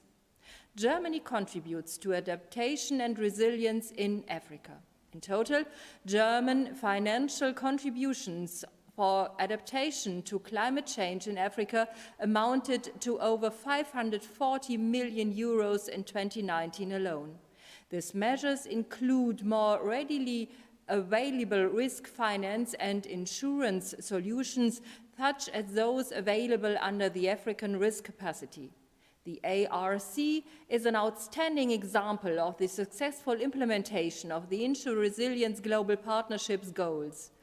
ARC also is an example for the strong and partner-centered approach of the German Development Corporation. And there are further promising African initiatives, such as the African Adaptation Initiative, an initiative for which we pledged our support in September last year.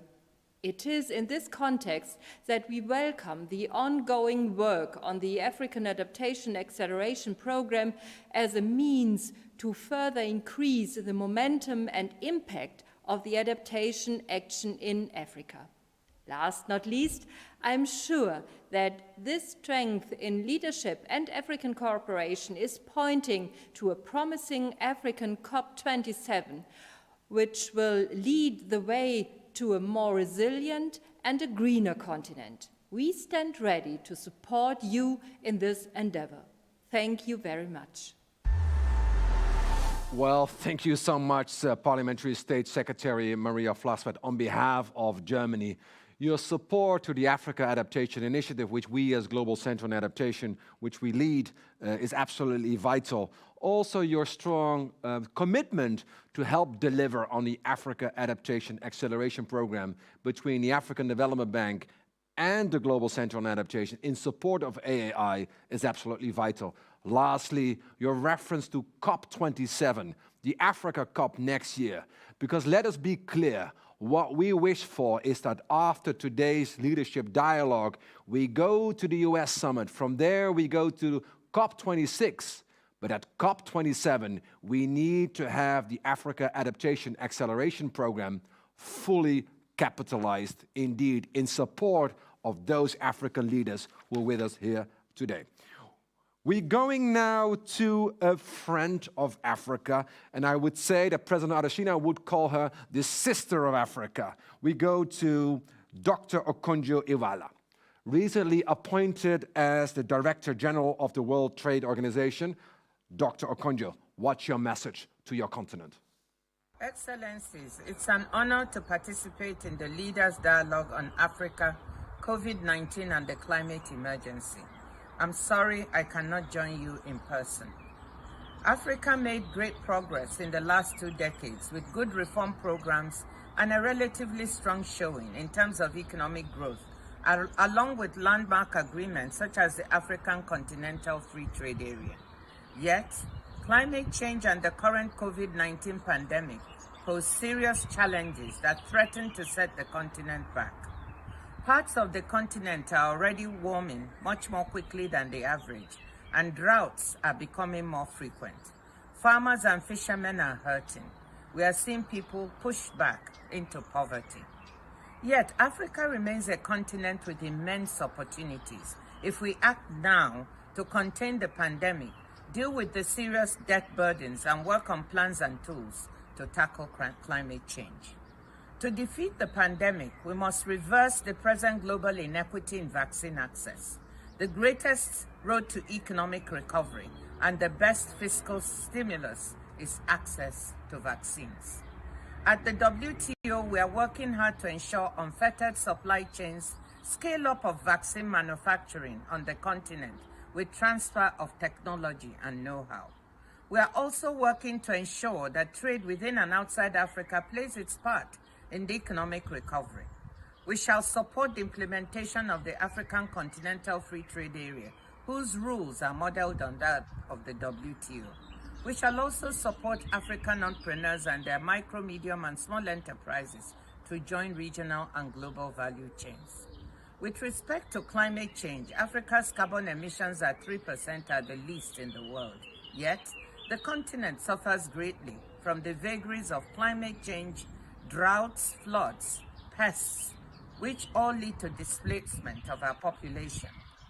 I saw so much of this during my 5 years as chair of the African Union's African Risk Capacity. Let me seize this opportunity to congratulate our leaders on creating this important organization to help manage the impact of climate change.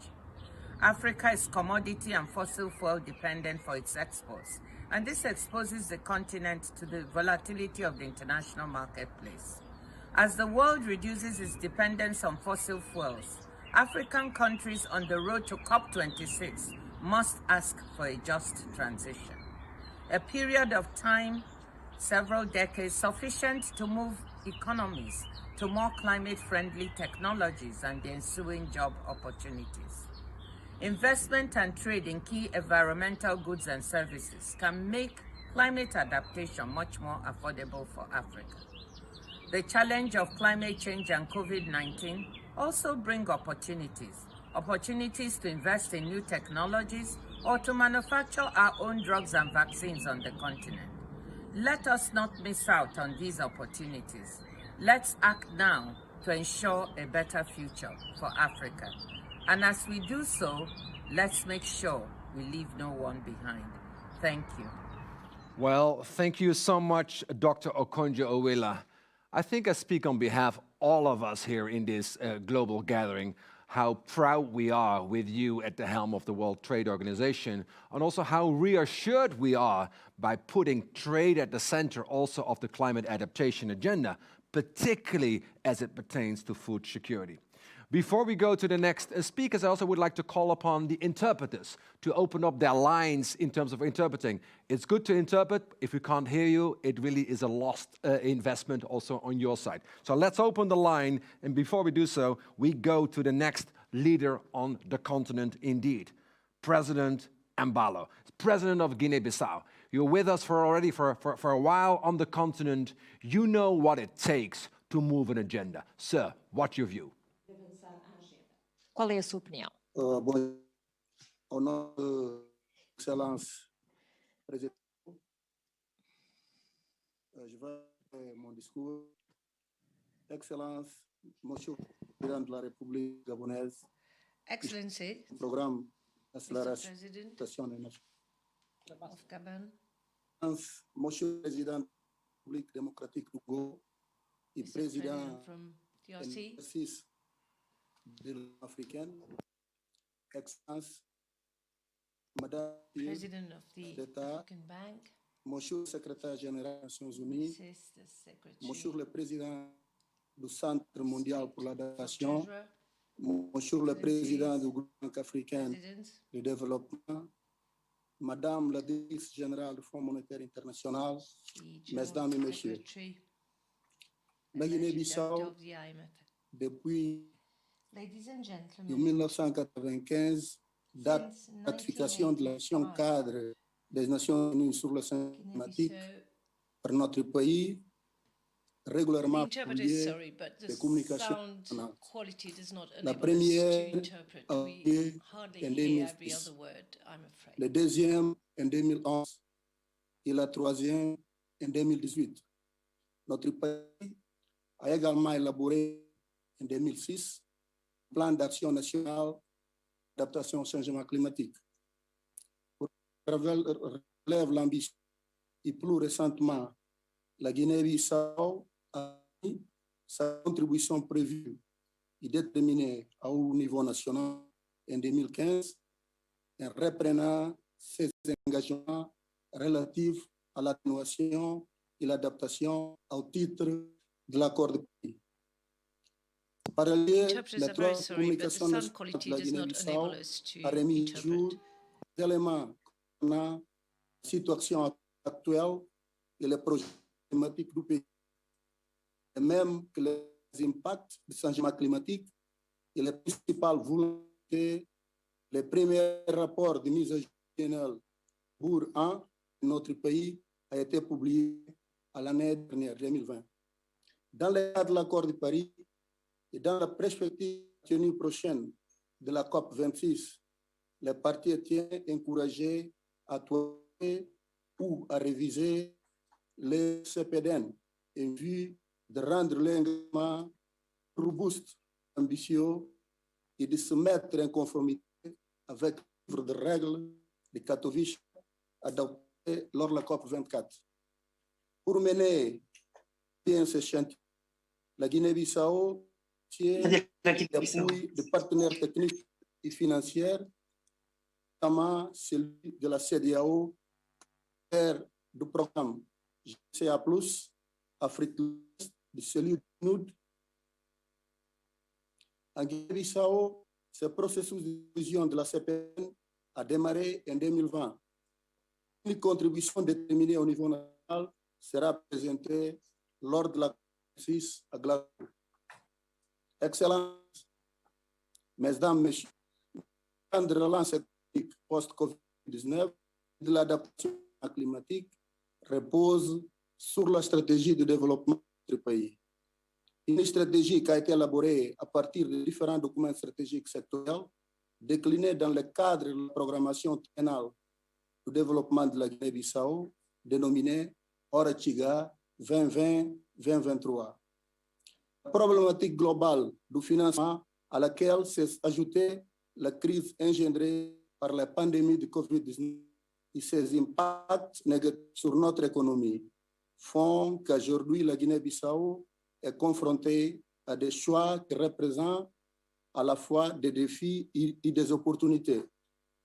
Nous considérons en fait que toute relance économique doit être socialement équitable, durable, résilient et neutre du point de vue climatique, que nous voulons mettre en œuvre les objectifs ambitieux de l'accord de Paris et atteindre les objectifs de développement durable contenus dans l'agenda 2030, de même que l'agenda 2053 de l'Union africaine et enfin un New Deal de la feuille de route de Samoa.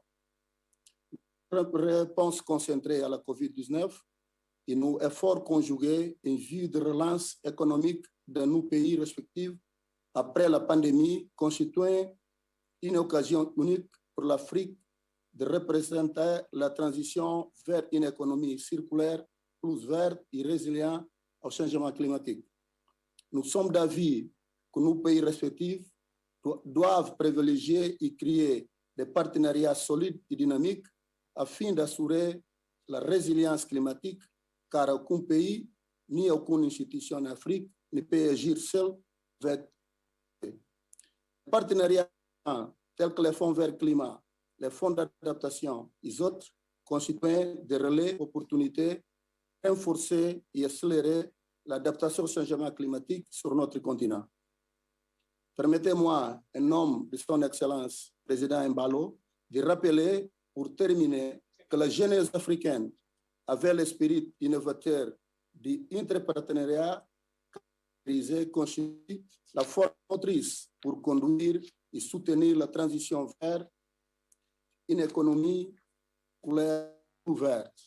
Cette jeunesse aspire à être écoutée et pleinement associée, posséder la volonté, l'énergie et la capacité de contribuer valablement à la promotion d'un continent résilient aux défis climatiques au cours de la décennie en cours. Je vous remercie et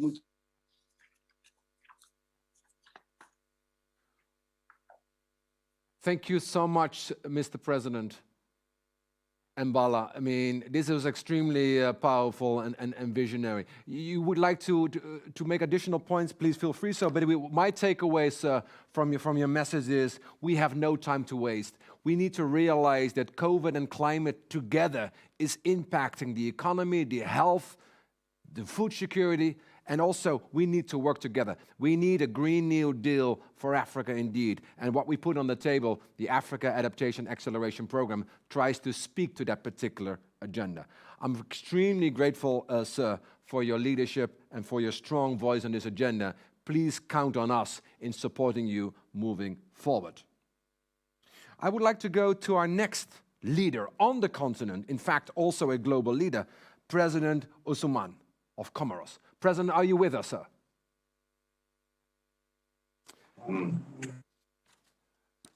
We have a technical glitch. We will resolve it. Stay with us. Let's go quickly to our colleague and friend from the World Bank Group, the Vice President Diagana. What's the message from the World Bank? We've heard the African Development Bank. We've seen the leadership of President Adesina. Let's listen now to the World Bank Group, what their commitment to this agenda is. Ladies and gentlemen, it's a great pleasure to join all of you at this session of the Global Center for Adaptation Africa.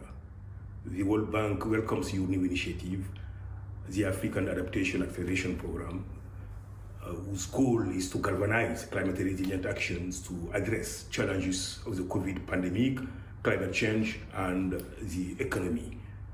This goal is noble and so urgent.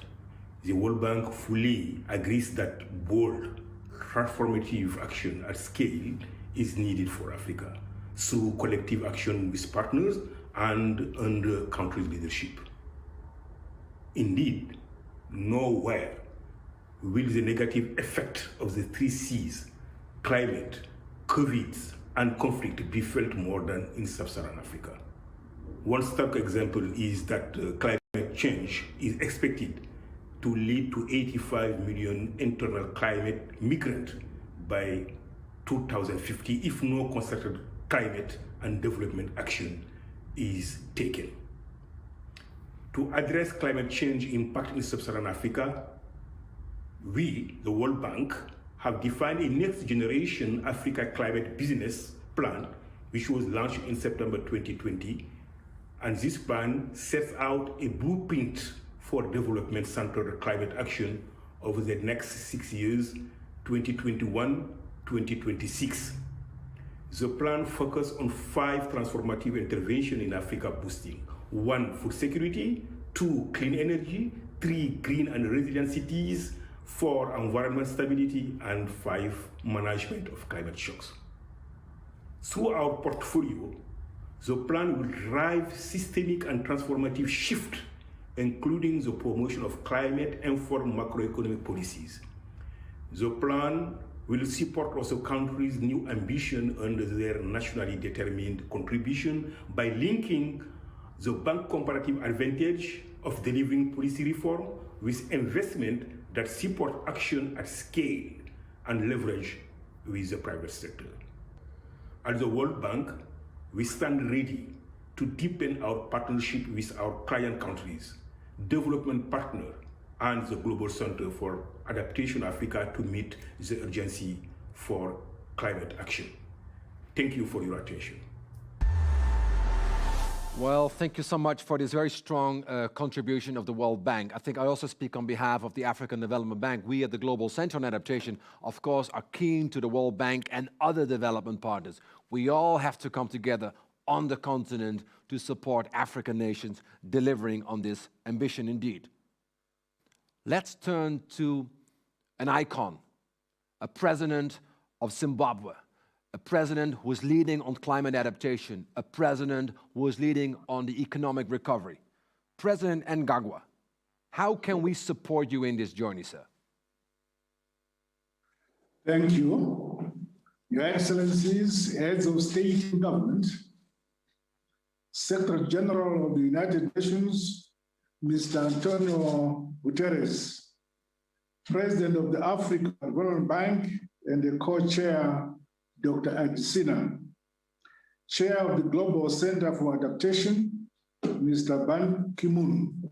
Your Excellencies, thank you for giving me the opportunity to address this leaders' dialogue on the impact of COVID-19 on climate change in Africa. Climate change is indeed emerging as one of the greatest developmental challenges of our time. Regrettably, Africa has not been spared from the dire impacts of changing weather patterns, and the advent of the COVID-19 pandemic has exacerbated the situation. Science informs us that climate change is here to stay. Thus, there is urgent need for Africa to have long-term strategies to guide the transition towards green and climate-resilient economies. This process requires blending our adaptation options and the climate change mitigation actions through the implementation of nationally determined contributions. These interventions require financial and technical resources. In the case of Zimbabwe, an ambitious target has been set to green the economy by the year 2030. Whilst the climate change, adaptation, and resilience has been mainstreamed in all sectors. In addition, the country has crafted a long-term, low-emission development strategy which provides a range of options to contribute to the climate change goal of eliminating the global temperatures increase. Investments in climate-proofing agriculture, water harvesting infrastructure, and renewable energy are now most urgent. The current scenario thus calls for national adaptation programs to be complemented by the mobilization of additional resources to enable countries to recover from COVID-19 related economic growth slippages. It is also imperative that we adapt innovative and find consensus at the regional, continental, and global level to deal with the current stock of atmospheric carbon. The excellent work by the African Development Bank and the Global Center for Adaptation, the United Nations and African Union, respectively, with regards to climate change adaptation and mitigation is most commendable. Attempts should continue towards ensuring that these well-intended programs are in sync with the aspirations of COP26. That way, we will together create a better world for us all. I thank you for listening.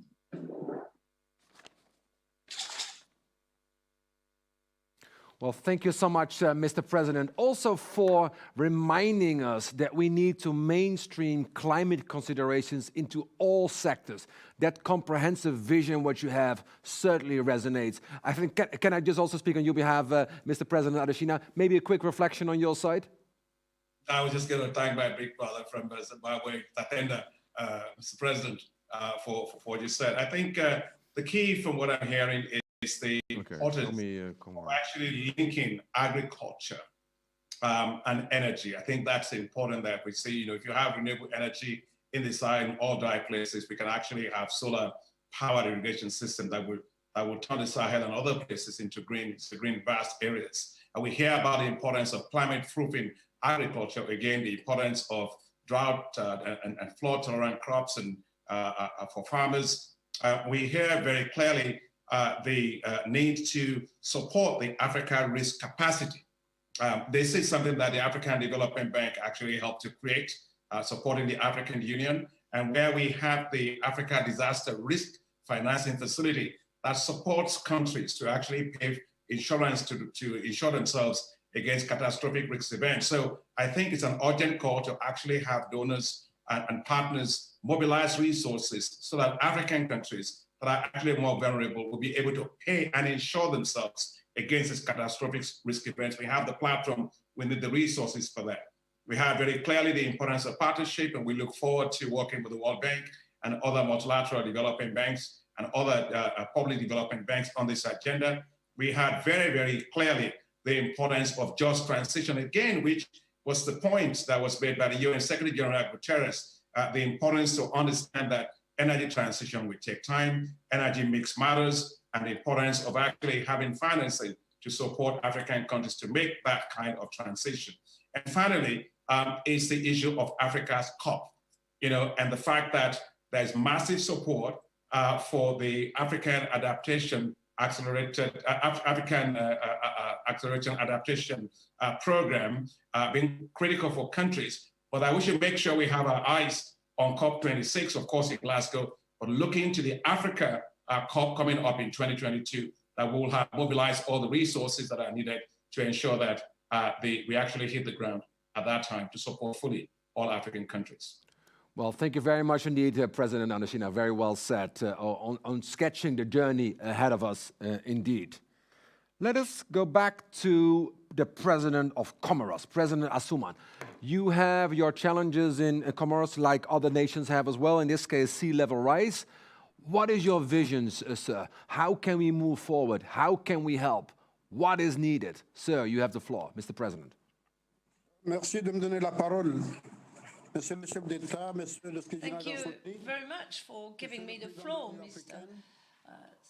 head of states and to the General Director of the IMF and the President of the African Development Bank and the President of the African Union and Global Center for Adaptation and former Secretary General to the UN and Mr.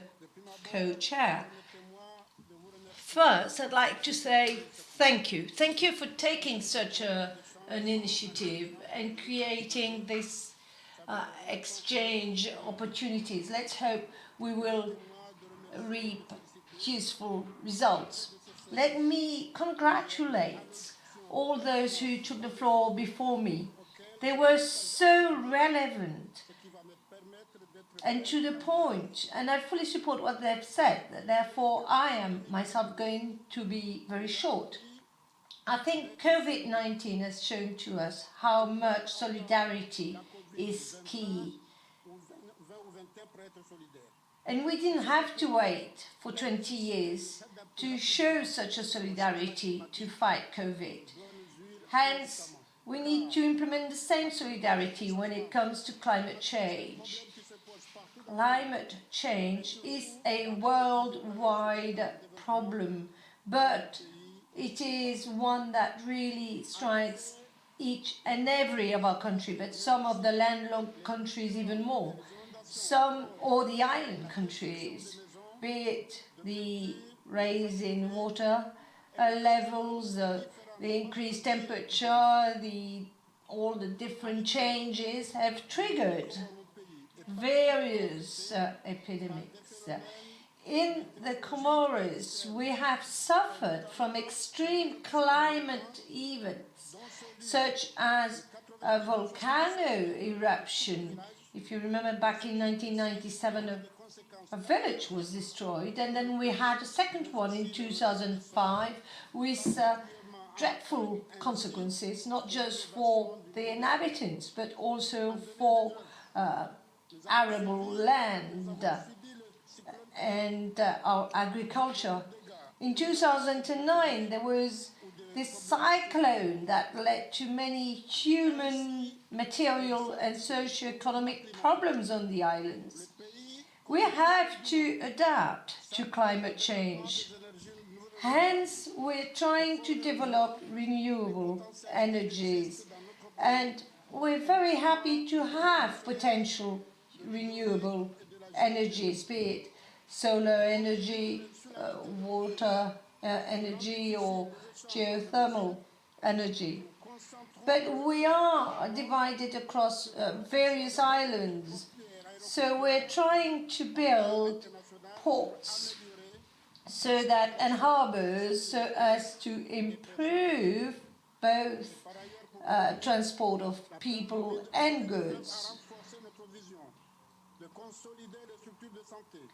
The COVID-19 crisis has shown how much we need to reinforce the health fabric of our territory.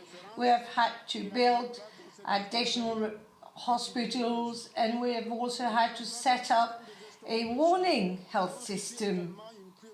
This is for us a priority today for such countries as mine, but we're not the only one. So there are many challenges, and we have been able to count on the international institutions who came in to help. That was most useful and instrumental, especially as our economies were plummeting. We would like to benefit from competencies transfer, technological transfer, capacity building across the different areas, so that we can mitigate, adapt, and become resilient to climate change. This will be in the interest of not just the country, but the people of our country. Thank you very much. Well, thank you so much, President Assouma, and also referencing the importance of capacity building and the importance of this not just for the country, but for the people in the country. It is a very much people-centered agenda indeed, and I thank you for your leadership. Let's move back to Europe. In fact, let's move to Paris. Let's see whether our good friend Rémi Rioux is with us as we speak. And indeed, Rémi Rioux, of course, we all know him and admire him, the CEO of the French Agency for Development in France. You're also a board member of the Global Center on Adaptation. Rémi, you've been driving this agenda for many, many years. You're really a friend of Africa. The AFD is a friend of Africa, is a strong supporter and partner of the African Development Bank. What's your vision of success? What is needed? And particularly, how can we partner? Messieurs les chefs d'État et de gouvernement, Monsieur le Président de la Banque africaine de développement, dear heads of state and government, dear CEO of GCA, dear Secretary General, I'm very happy to participate in this high-level dialogue on climate and COVID-19 emergencies on behalf of President Macron. President Macron is sorry that he can't attend this conference personally, and he wanted me to convey this threefold message. One, attention. Africa is on the front line. It is one of our priorities in order to look for solutions to alleviate climate change. Africa is our priority. Emergency is hardly felt in Africa. It will intensify in the future, and this has to be translated into your contributions at the COP26.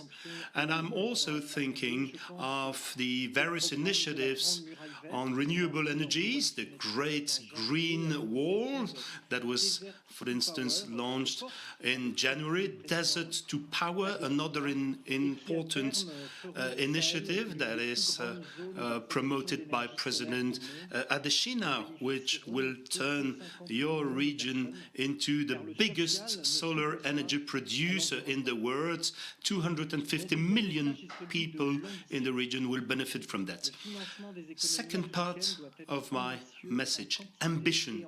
We need to be ambitious in quantities, in qualities also. It is really the cornerstone of our willingness and our motivation. It will be at the center of the summit that will be organized in France next May.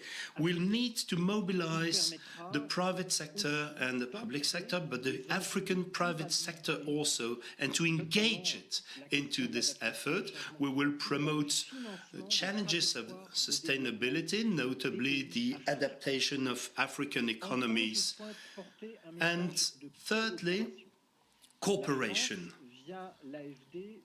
France, through its Agency for Development, is committed to the massive efforts of all current institutions. We have invested several millions in recent years in adaptation efforts. Obviously, we need to scale up these efforts. We need to work hand in hand with the 95 public African development banks in this long-term efforts. And we know we can count on the African Development Bank first and foremost, and especially we know we can count on its program on Africa Adaptation Acceleration Program, AAAP, which we fully support. We know that the African development banks have a crucial role to play to further develop current effort and intensify them. We also want to use the common efforts of the 150 global development banks which have committed themselves to intensify their efforts and their cooperation. This will have to be made concrete in autumn 2021 at the next summit that will be held in Italy, where Africa and adaptation will be at the center of the agenda. Thank you very much. Well, thank you so much, CEO Rémi Rioux, on behalf of President Macron. President Macron is not with us here today, but I know he's with us here in spirit, and the message which you just delivered on behalf of Mr. President Macron is absolutely well received. Ambition, think both about quality and quantity, And also, let's not forget the role of public development banks on the continent, of which obviously the Africa Development Bank is in a leadership role, bringing along the other public development banks also at this action forcing event in May, which President Macron is convening indeed. Let's go back to Africa. Let's go back to the Seychelles. Let's go back to President Ramkalawan. Sir, you are the chair of the African Union Climate Change Commission on the island states, in addition to your important role as a leader of your nation. What's your vision of success? How can we collaborate? What do you need from us to make this agenda real, tangible, concrete? Thank you. Thank you very much, Excellencies. It is indeed a great honor for me to be part of this leaders' dialogue. The COVID-19 pandemic may be the most important and pressing challenge facing humanity right now. But for us, especially as an island state, climate change remains the biggest long-term threat. The adverse impacts of climate change are deeply felt in island nations, where sea level rise, coastal erosion, coral bleaching, and even the disappearance of some of our islands, amongst others, are real threats to our livelihood. As we respond to the threats of COVID for urgent and immediate action, we cannot forget the multiple systemic shocks that are now threatening African communities. A health crisis, a food security crisis, and an economic crisis, all compounded by the climate crisis. Africa is facing a lot of challenges, but though the continent is being battered, we have to remain conscious of our contribution in combating climate change. It is only our solidarity and commitment that will bring global success. The combination of COVID-19 and climate impacts have severely devastated our economies. Countries around the world have collectively allocated over $20 trillion in COVID stimulus packages, thereby reducing the resources available to combat climate change. Climate change cannot wait while we address COVID-19. This must be addressed together and demands an urgent response. In Seychelles, the government is committed to building a climate-smart, resilient country to enable this transformation in all aspects. Our critical infrastructure, food security, coastal and marine resources, and water security are amongst the most vulnerable to climate change impacts. The critical need to enhance knowledge and understanding of climate change, the vulnerabilities and adaptation solutions, together with sufficient financial support, are key elements to achieving the needed resilience in the country. Seychelles has indeed deployed significant financial resources to scale up adaptation efforts in our national development strategy. We have aligned this strategy with future expected impacts of climate change. Protecting the environment through needed sacrifice has seen us as a small country set aside 30% of our EEZ and 50% of our limited land mass to nature protection. And we are committed to doing more as we lead by example. In this context, I want to commend the African Development Bank for its commitment to allocate $25 billion to climate change between 2020 and 2025. We are in that team. I welcome and commend the Africa Adaptation Acceleration Program to scale up and accelerate adaptation in Africa. Such programs act as beacons of hope for humanity, especially for our mother, Africa. I am pleased to note that AAP has already identified projects that will be of benefit to Seychelles, but not only Seychelles, as my friend from the Comoros in the same region has mentioned, to small island states. And these include, for example, the development of a toolkit for the design and implementation of climate-smart digital technologies for agriculture, including last-mile capacity building material for farmers that will be critical in assisting its agricultural producers to climate risks. Secondly, the development of a massive online open course on adaptation and climate change that will be able to support the youth of Seychelles to design and implement adaptation solutions and take part in the country's efforts.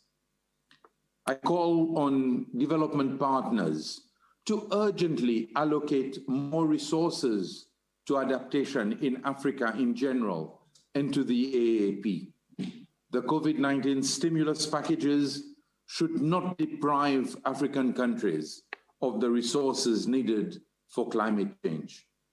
Climate change initiatives should help us to build forward, better, greener, and safer. Strengthening Africa and the seed's resilience to climate change can provide major opportunities. If this cannot be done as a continent, we will fail to do so as a world. Let us come together. This is my call. Let us come together as it is our mission to protect the planet for today's and future generations. Let us do the absolute best through global solidarity.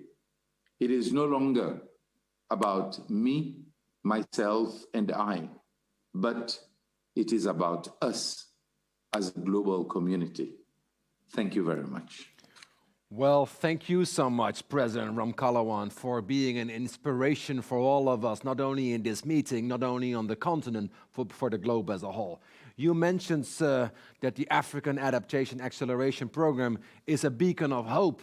Well, let us say back, you're a beacon of hope for Africa and for the world with your strong visionary leadership. It's clear, as you mentioned, sir, that small island states have their own challenges, but there are also specific solutions pertinent for small island developing states, which need to go to scale. Count on us in this journey indeed.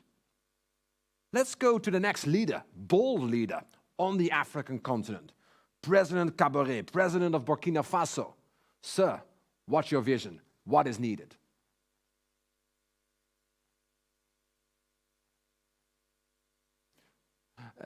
Mr. President, you may be on mute.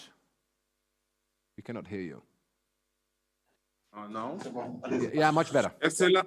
Okay. Excellences, Mesdames et Messieurs les chefs d'État et de gouvernement, Monsieur Antonio Guterres, Secretary General, Mr. Guterres, Secretary General of the United Nations, Mr. President of the African Development Bank, Madame Georgieva, Managing Director of the IMF, dear friends, ladies and gentlemen. I'm Sierra Adeadogo, the Minister for Development and Climate Change, on behalf of His Excellency Kabore, President of Burkina Faso, who unfortunately could not attend this meeting personally, and he asked me to convey on his behalf the following message. Burkina Faso would like to express its gratitude for the opportunity that is given to it to participate in this high-level dialogue on the COVID-19 and climate emergency. This dialogue offers a perfect opportunity to scale up and speed up the adaptation efforts in Africa, focusing on priority needs, i.e. strengthening actions, concrete actions, and strengthening and increasing the financing of partnerships. We would like also to confirm our participation in the COP26 next November in Glasgow, Scotland. Ladies and gentlemen, 2019 was marked by COVID-19, obviously, but next to it, it was the hottest, the warmest year in the history of mankind. Climate change is an emergency. COVID-19 is also an emergency. Therefore, we need to work hand in hand to tackle both issues in line with the Sustainable Development Goals. We need to act and act quickly if we want to be able to reverse the current trends. We need to do that in cooperation with our partners. Burkina Faso has already adopted a number of measures to try and face the situation. But in spite of all these efforts and the strong commitment of the international community, the vulnerability of our country to climate change and COVID-19 have impacted strongly our economies and our livelihoods. Now, hope in the fight against COVID-19 and climate change should go hand in hand with the global efforts on helping Africa. Ladies and gentlemen, humankind is also confronted with climate crisis emergency. We need to work all hand in hand against that. We need to strengthen our adaptation skills. We need to scale up our adaptation efforts. We need to facilitate access to various climate funds and climate initiatives. We need also to increase access to priority actions as defined by the African Union Commission, i.e. the Commission of the Sahel region, of the Congo Basin, and of the Iceland states. Concretely speaking, we need to design and implement operational programs like the sustainable management of land, access to green energy, access to depollution of air, also preservation and protection of biodiversity. Burkina Faso is strongly committed into this effort. We are extremely ambitious and we have developed a national plan. We are extremely determined, and our national contribution, nationally determined contribution, still needs to be defined. We know that our effort has to be done globally and in Africa in order to face emergencies. My country particularly supports the AAAP, implemented and designed by the GCA and the African Development Bank. And I remain convinced that this initiative, which aims at mobilizing $25 billion to improve adaptation efforts in Africa, will help strengthen resilience in Africa. And my hope is that the current dialogue will lead to concrete efforts in order to strengthen resilience of our continent in the background, against the background of the COVID-19 and climate change crises. And I would like to call upon you to unite our efforts to try and live up to these challenges. Thank you very much for your kind attention. Thank you so much, Mr. Minister. On behalf of President Kabore, please share our congratulations with the President for his strong leadership, its endorsement of the Africa Adaptation Acceleration Program, but also highlighting the importance of sustainable land management as a critical component of the action agenda indeed. Let us see, yes, indeed, President Zoidi. Wonderful. Thank you so much, Madam President, for joining us today during this very important dialogue. You were with us last September with President Adesina when we launched the GCA Africa office. You were with us during the Climate Adaptation Summit in January. In short, you're with us on this agenda. Madam President, what's your view? You know what the direction of travel is. What can we do bolder, faster, more impactful? Madam President, the floor is yours. Thank you very much. Thank you, my brother, Dr. Akinwumi Adesina, President of the African Development Bank and the Chair of the Global Center on Adaptation, Mr. Ban Ki-moon, for your invitation and for your strong leadership. Climate change is compromising Africa's growth. In its efforts to transition to carbon neutrality, the international community is paying very little attention to the vulnerability of poor developing countries, the real victims of the climate change. My region, East Africa, for instance, has been battling swarms of desert locusts that have devastated thousands of hectares of cropland. The perennial droughts and an encroaching desert that have laid bare the vulnerability of the entire Horn of Africa. Ethiopia has experienced several drought episodes between 1965 and 2015, some of which posed a major threat to the livelihoods of the poor. In response, we've invested significantly in building resilience through initiatives such as climate resilience and green economy strategy, the productive safety net program, the household asset building program, the sustainable land management program, and resilience landscape livelihoods project. We've gone further to declare our commitment to the climate neutral by 2025, and we aim to generate jobs in the process by overhauling our rural economy to support more sustainable agriculture and generate millions of hectares of degraded forest. As part of our commitment to the Paris Agreement, we have also launched our 15-year ambitious national adaptation plan aimed at reducing the vulnerability of the country to the adverse impacts of climate change. This plan has identified 18 options across most vulnerable sectors, including agriculture, forestry, health, as well as transport.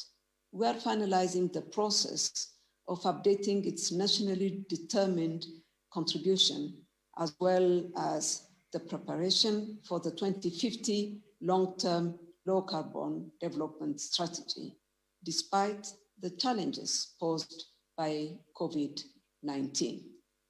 While grappling with climate change and its impacts, COVID-19 took us all by surprise. The combination of climate change with its devastations and the economic downturns from COVID-19 have challenged 2 decades of progress the continent made in the past.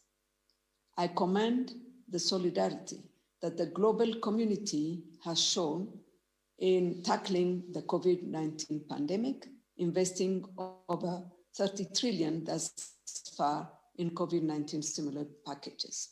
I wish that we all could demonstrate the same political will to mobilize the much lesser amounts needed to combat climate change. We can start by reaffirming our commitments to mobilize 100 billion per year in climate finance to support developing countries. I commend the African Development Bank and the Global Center on Adaptation for launching the Africa Adaptation Acceleration Program to mobilize 25 billion to scale up transformative actions on climate adaptation on the continent. Its implementation will significantly scale up and accelerate adaptation in Africa. As we head towards COP26, let us not just talk, but walk the talk. We need action on the ground. I wish to end by calling on all partners to support the Africa Adaptation Acceleration Program towards a successful contribution at COP26. I thank you very much. Thank you so much, Madam President, for your very strong and bold words, also for your wisdom in moving forward. Indeed, action on the ground, that's exactly what we need, and that's also exactly what we intend to do in the coming months, translating words into concrete action. Is that not right, Mr. President of the African Development Bank? Indeed. Let's go to the Foreign Minister of Nigeria. Foreign Minister, Minister Onyema. You're speaking on behalf of your president. Please, what's the message you want to bring to this meeting, sir?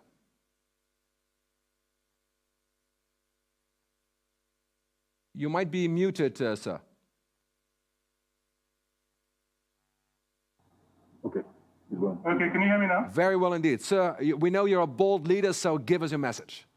Fantastic. Thank you ever so much. Well, first of all, I'd like to say that President Muhammadu Buhari very much wanted to be part of this very important dialogue, but had to travel out of the country at very short notice. And as you say, he's asked me to deliver his statement. So his statement is this.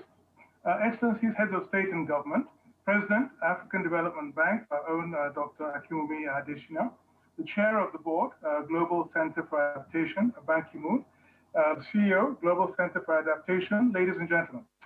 Let me begin by thanking the African Development Bank, the Global Center for Adaptation, and the United Nations for organizing this very important meeting.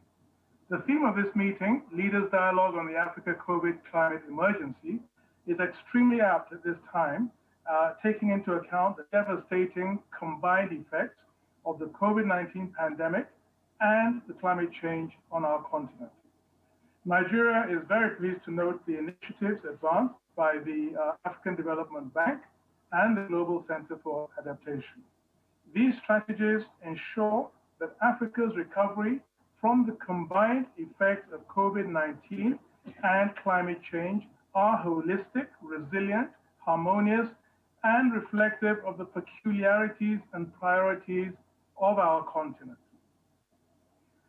International support in this regard is essential to guarantee that no part of the world is left behind in the global recovery effort.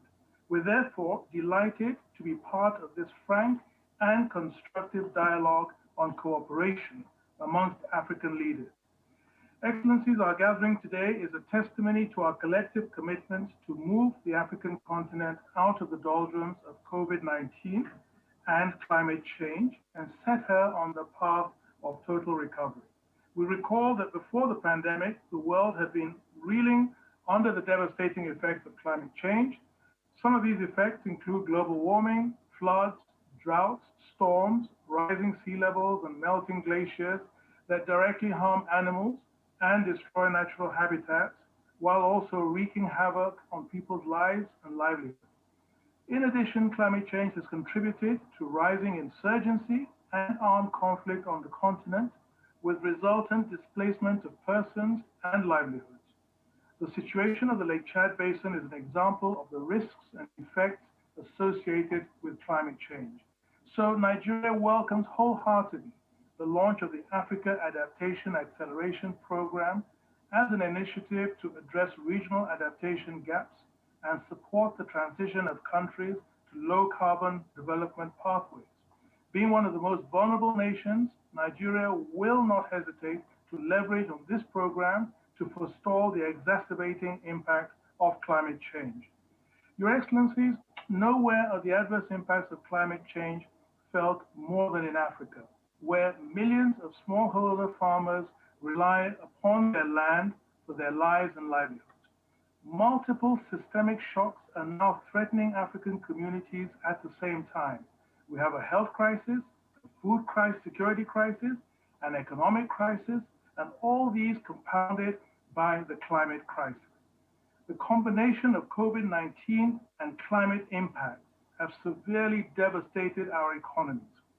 Countries around the world have collectively allocated over $20 trillion in COVID stimulus packages, thereby reducing the resources available to combat climate change. Climate change cannot wait while we address COVID-19. They must be addressed together. Nigeria's development is already highly undermined by climate change impacts, with, for example, the big flood of 2012 causing damage of as much as 1.4% of Nigeria's real GDP growth in that year. Together with droughts, changing rainfall patterns, and sea level rising, Nigeria's nationally determined contribution highlights these as main climate risks, with agricultural yields expected to decline between 10 and 25% by 2080 on average, and in the north by up to 50%. Food security is therefore likely to be further undermined, while import would increase. With Lake Chad shrinking, the less than 40% of the population that has direct access to potable water is expected to further decrease. A rising sea level of 1 meter by 2100 could lead to a loss of 75% of Nigeria's delta area. It's clear, therefore, that strong adaptation action must be implemented to build resilience. We have therefore deployed significant financial resources to scale up adaptation efforts. We have mainstreamed adaptation into our national development strategy. We have aligned this strategy with future expected impacts of climate change. We commend the African Development Bank for providing some of these resources and for its commitment to allocate $25 billion to climate change between 2020 and 2025. This, however, is obviously still not enough compared to the needs on the continent. Current estimates of the cost of climate change to Africa are between $7 to $15 billion per year, and this could rise to $40 billion per year by 2040. Certainly, we welcome and commend the Africa Adaptation Acceleration Program, jointly developed and implemented by the Global Center on Adaptation and the African Development Bank to scale up and accelerate adaptation in Africa. It also seeks to mobilize an additional $12.5 billion to finance adaptation on the continent. Strengthening Africa's resilience to climate change will also strengthen its resilience to COVID-19 and other pandemics that may emerge in the future. So we're pleased to see that Africa Adaptation Acceleration Program has already identified projects that will be of benefit to Nigeria and other African countries. Some of these are the Informal Artisans Upgrade and Medium, Small and Micro Enterprises Clustering Program, which aims to support artisan workers to strengthen their businesses and scale up their efforts while responding to climate threats in order to drive resilient economic development. And there's the Africa Disaster Risk Financing Program, which will support Nigeria's producers' resilience and response to climate shocks by improving disaster risk management and adaptation to climate change. And if this receives sufficient resources, the Africa Adaptation Acceleration Program should aim to mobilize and deploy at least $100 million in disaster risk financing through Africa Disaster Risk Financing Program integrated into at least 15 country operations across 3 regions. So with sufficient resources, the Africa Adaptation Acceleration Program should be able to support Nigeria's adaptation priority to strengthen its coastal resilience and delta management by supporting national level infrastructure assessment and planning and the development of bankable projects in implementing strategies for improved resource management, support sector-specific strategies, policies, programs and measures in such areas as agriculture, freshwater resources, coastal and water resources and fisheries, forest biodiversity, health and sanitation, human settlements and housing, energy, transportation and communications, industry and commerce, disaster, migration and security, livelihoods, vulnerable groups, education, etc. So it really can have an impact right across the board. So we call on development partners to urgently allocate more resources to adaptation in Africa in general and to the Africa Adaptation Acceleration Program in particular, to enable them to address Africa's huge vulnerability to the adverse impact of climate change and other emerging pandemics. The COVID-19 stimulus packages should not, and I repeat, should not, deprive African countries of the resources needed for climate change. Climate change should be mainstreamed into stimulus packages to African countries in order to build forward better. Thank you very much indeed for your kind attention. Thank you so much, Mr. Minister, on behalf of President Buhari, for his very comprehensive vision, your action, your boldness. You know what is needed. You know where you need to partner. African Development Bank, Global Center on Adaptation, we're here for you. Let's accelerate also our meeting, but not after listening to Chairman Faki. Chairman Faki of the African Union Commission is with us today. Let's see whether we can get Mr. Faki on the screen, please.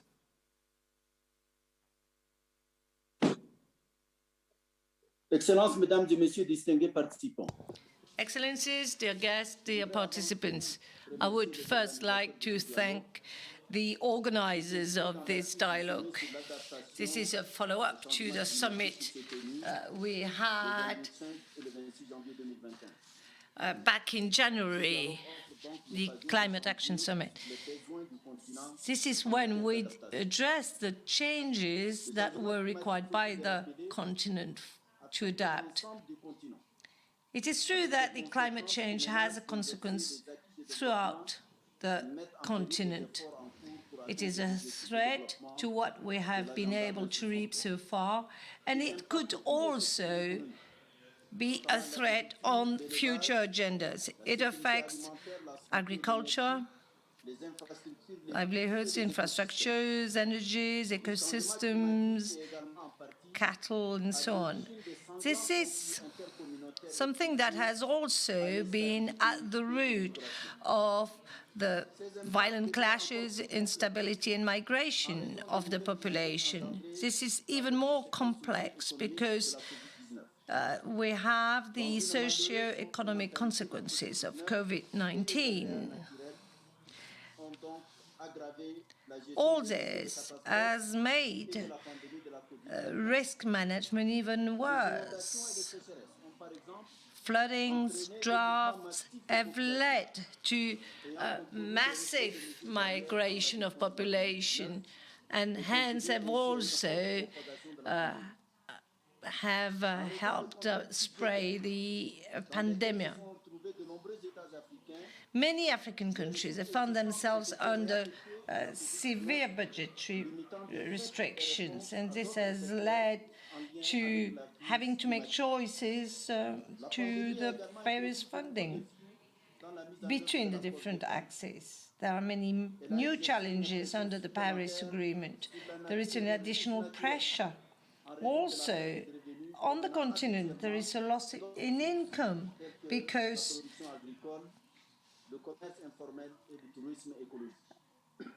tourism has dropped, because agricultural production has dropped, and so on.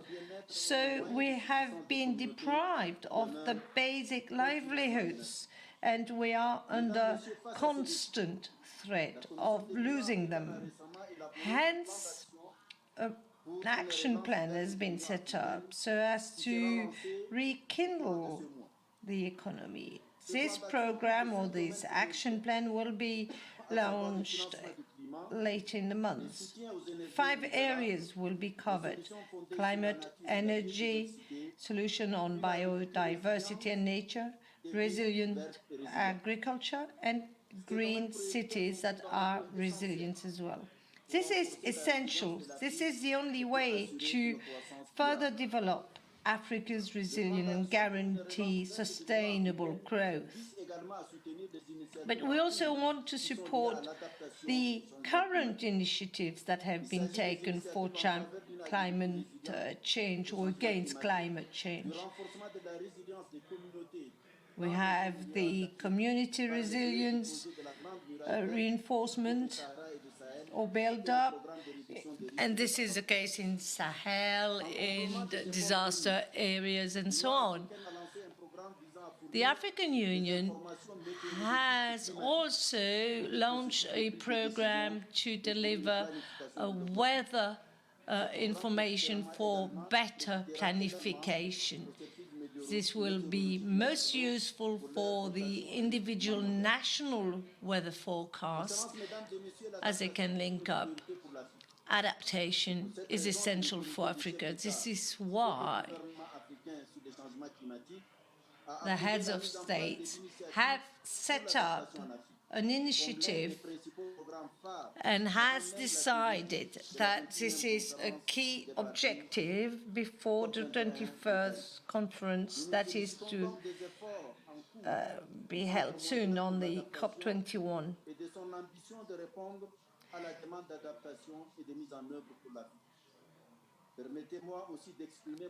I would like also to say how grateful we are to our partners, in particular, for their support. They've been most instrumental in supporting us in fighting against climate change and developing a resilience. Let's hope we can materialize all these promises and we can really tackle the climate emergency, which has been made worse by COVID-19. Thank you so much, Chairman Faki of the African Union Commission, indeed, for your resolve, for your leadership, for your commitment to drive this agenda forward. It's concrete, it's bold, it's actionable. That's precisely what we need moving forward. To accelerate time also today in our meeting, I would like to invite 3 speakers in a row, all from Europe. First, we're going to listen to Vice President Timmermans of the European Commission. Then we move from Brussels to Stockholm to Minister Olsen Frid from Sweden. And then from Stockholm, we move to London, Alok Sharma, COP26 President. Let's listen to the leaders from Europe. Ladies and gentlemen, thank you for the opportunity to address you today. The climate and biodiversity crises are global crises. Their effects are felt by all, and the only true solution will be a joint solution. As it stands, 20 countries are responsible for 80% of emissions. From Europe, we're working to get all major emitters join our commitment to net zero emissions. We need this commitment to avoid the worst. But we also need to prepare for the unavoidable. Climate change is here, and its impact is accelerating. Stronger international partnerships are a key part of the EU's new climate adaptation strategy. As our sister continent, Africa is a clear priority. We want a partnership of equals based on African needs and necessities. Africa has great potential to leapfrog fossil fuel-based development and provide next generations a happy, healthy life. On the flip side, gearing up adaptation efforts in Africa is crucial to avert economic losses, conflict, and human suffering. That's why we're supporting action via the African Adaptation Initiative, the United Nations Development Programme, and the Local Climate Adaptive Living Facility. Altogether, the EU has mobilized some 3.4 billion euros for adaptation in Africa since 2014. Moving forward, we should boost those actions that bring triple wins on the recovery from COVID-19, on tackling climate change, and on economic development. The Africa Adaptation Acceleration Programme can be instrumental in this regard. We're building on strong foundations, and we're committed to strengthening our cooperation even more. We're all together in this fight, so let's get going.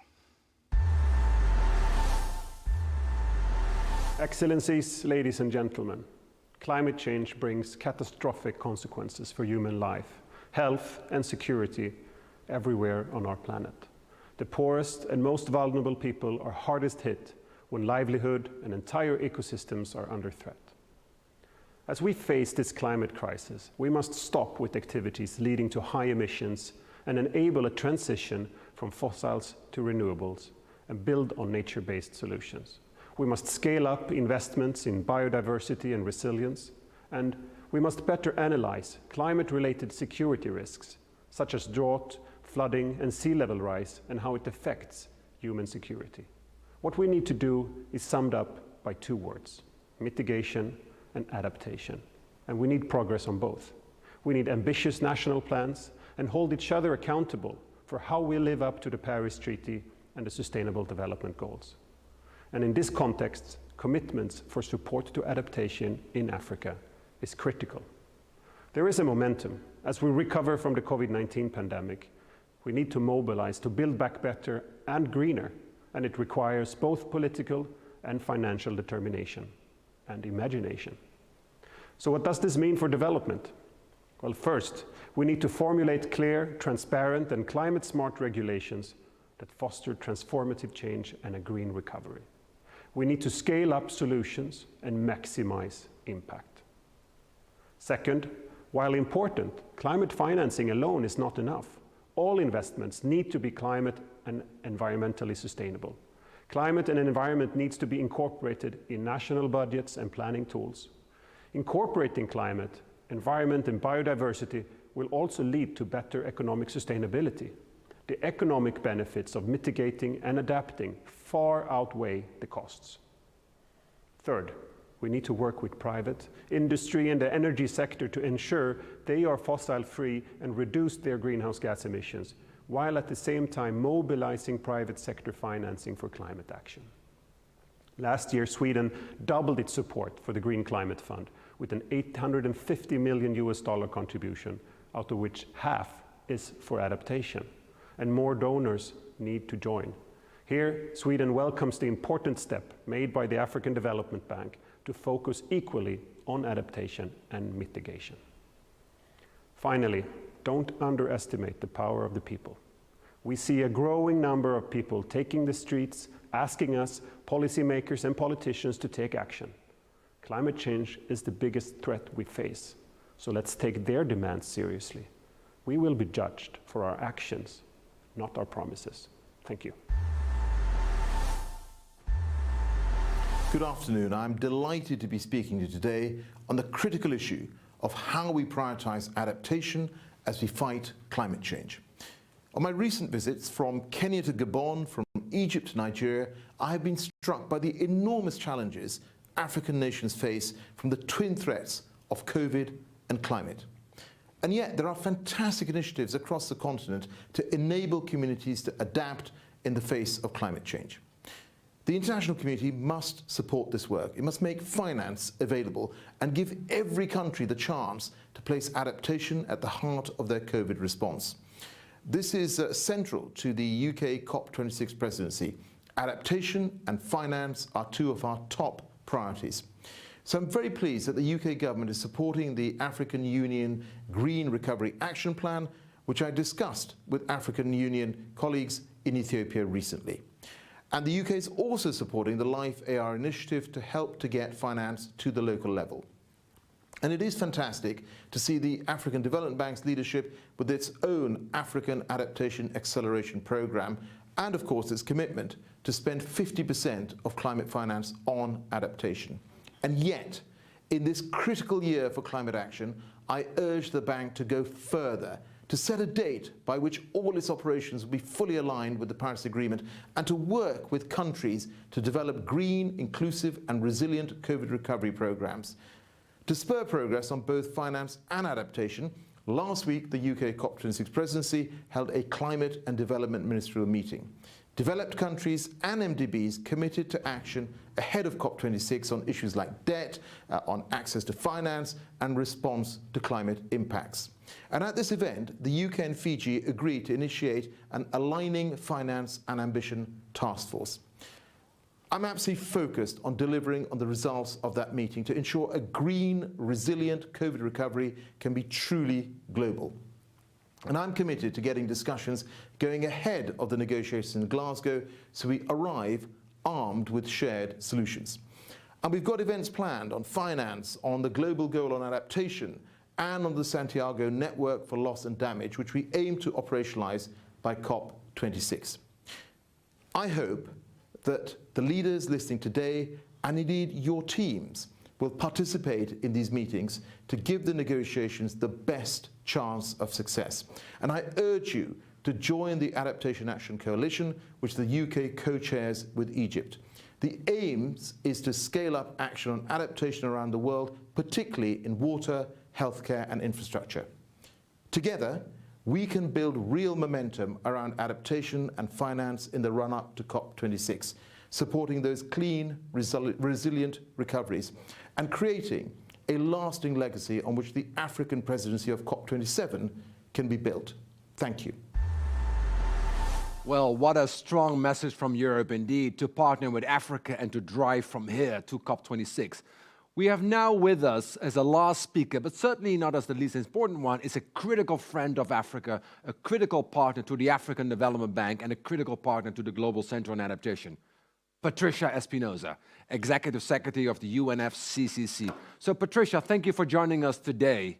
What needs to be done between now and Glasgow? How can we support you in this endeavor? What are your departing thoughts, Patricia? Thank you for this invitation, dear Patrick.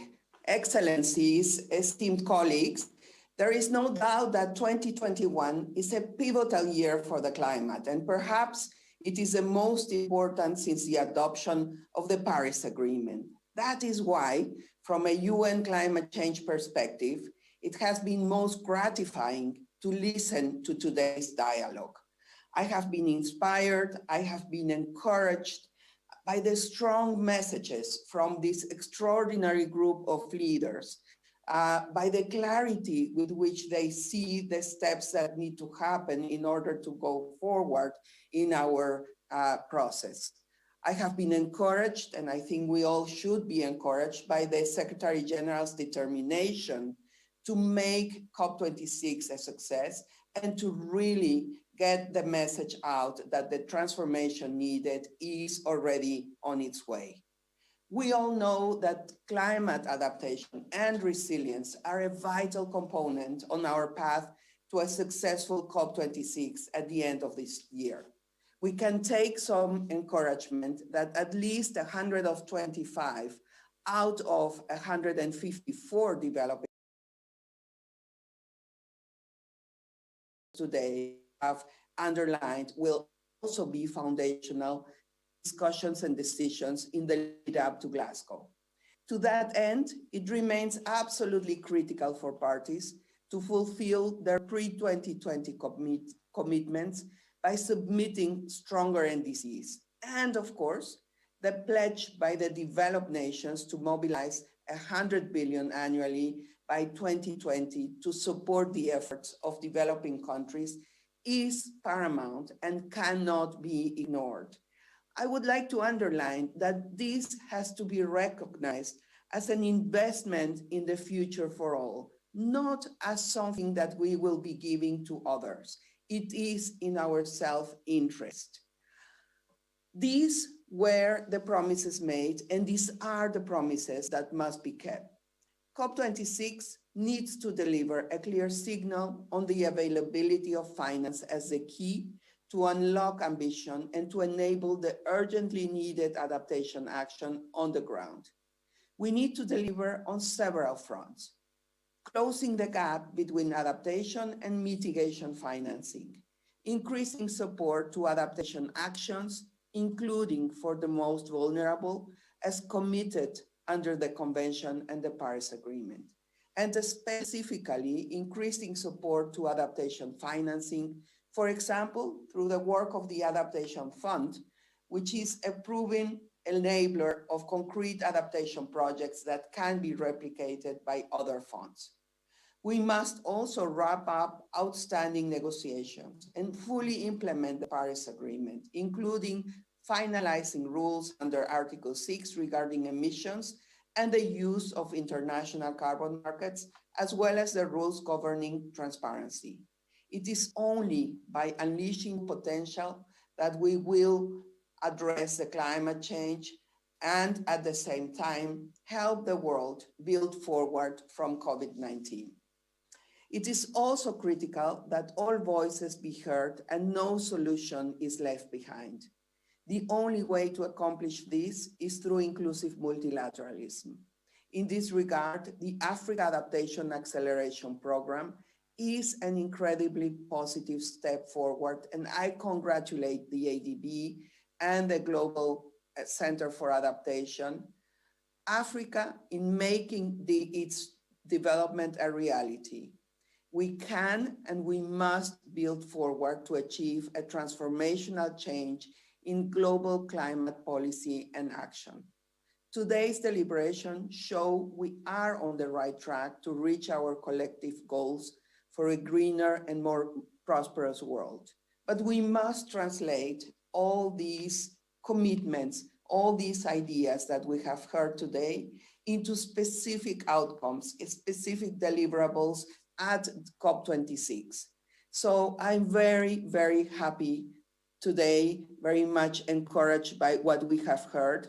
I am happy to say that we at UN Climate Change stand ready to support the efforts to translate today's discussions in specific outcomes for a very, very successful COP26 and beyond.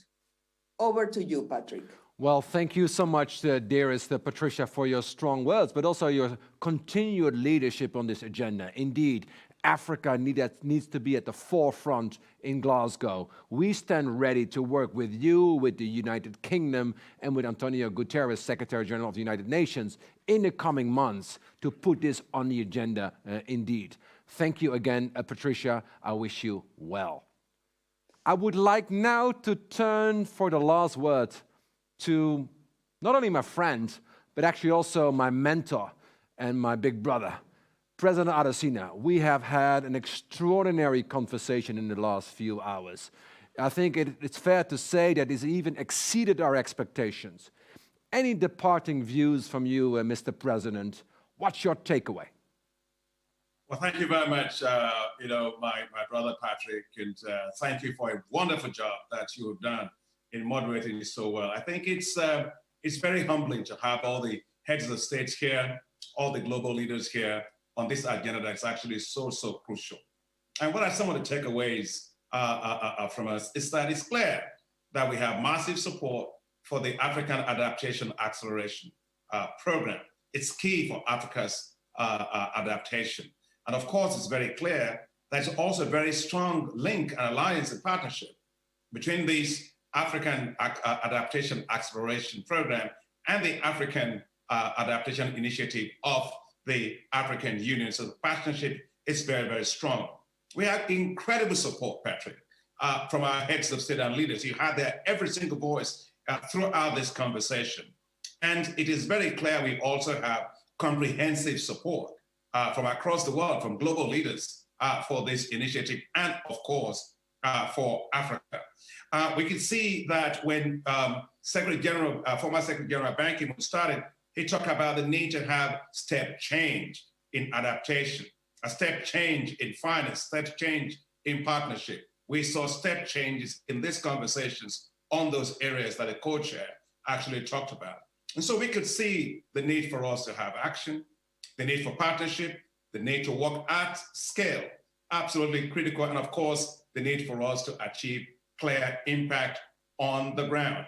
And of course, one of the things that I'm taking away is that we absolutely have to make sure that we put the resources behind the African Adaptation Acceleration Program. And as you rightly said, in the look forward towards COP26 in Glasgow, but of course to Africa's COP, that it becomes fully financed with the additional $12.5 billion mobilized to be able to deploy and to have the kind of impact that we expect from the program.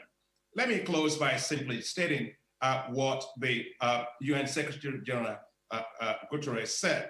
He said, let's turn ambition to reality. And so basically what we have ahead of us is to turn that ambition to reality. And he also said determination. It was actually critical. And you and I are very determined people. So we're going to continue to work to make sure that we work with all the partners to turn this ambition collectively that we have into a reality. And I'm absolutely confident that together with that determination, with the resources, Africa will have what it takes to adapt, and Africa will thrive.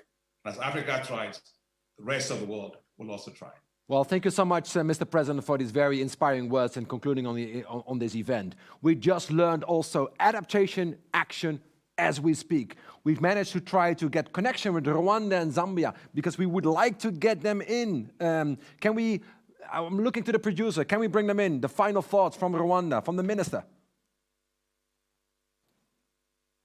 Zambia, we would like to give the opportunity to give the platform for all leaders, the whole continent, bring them in.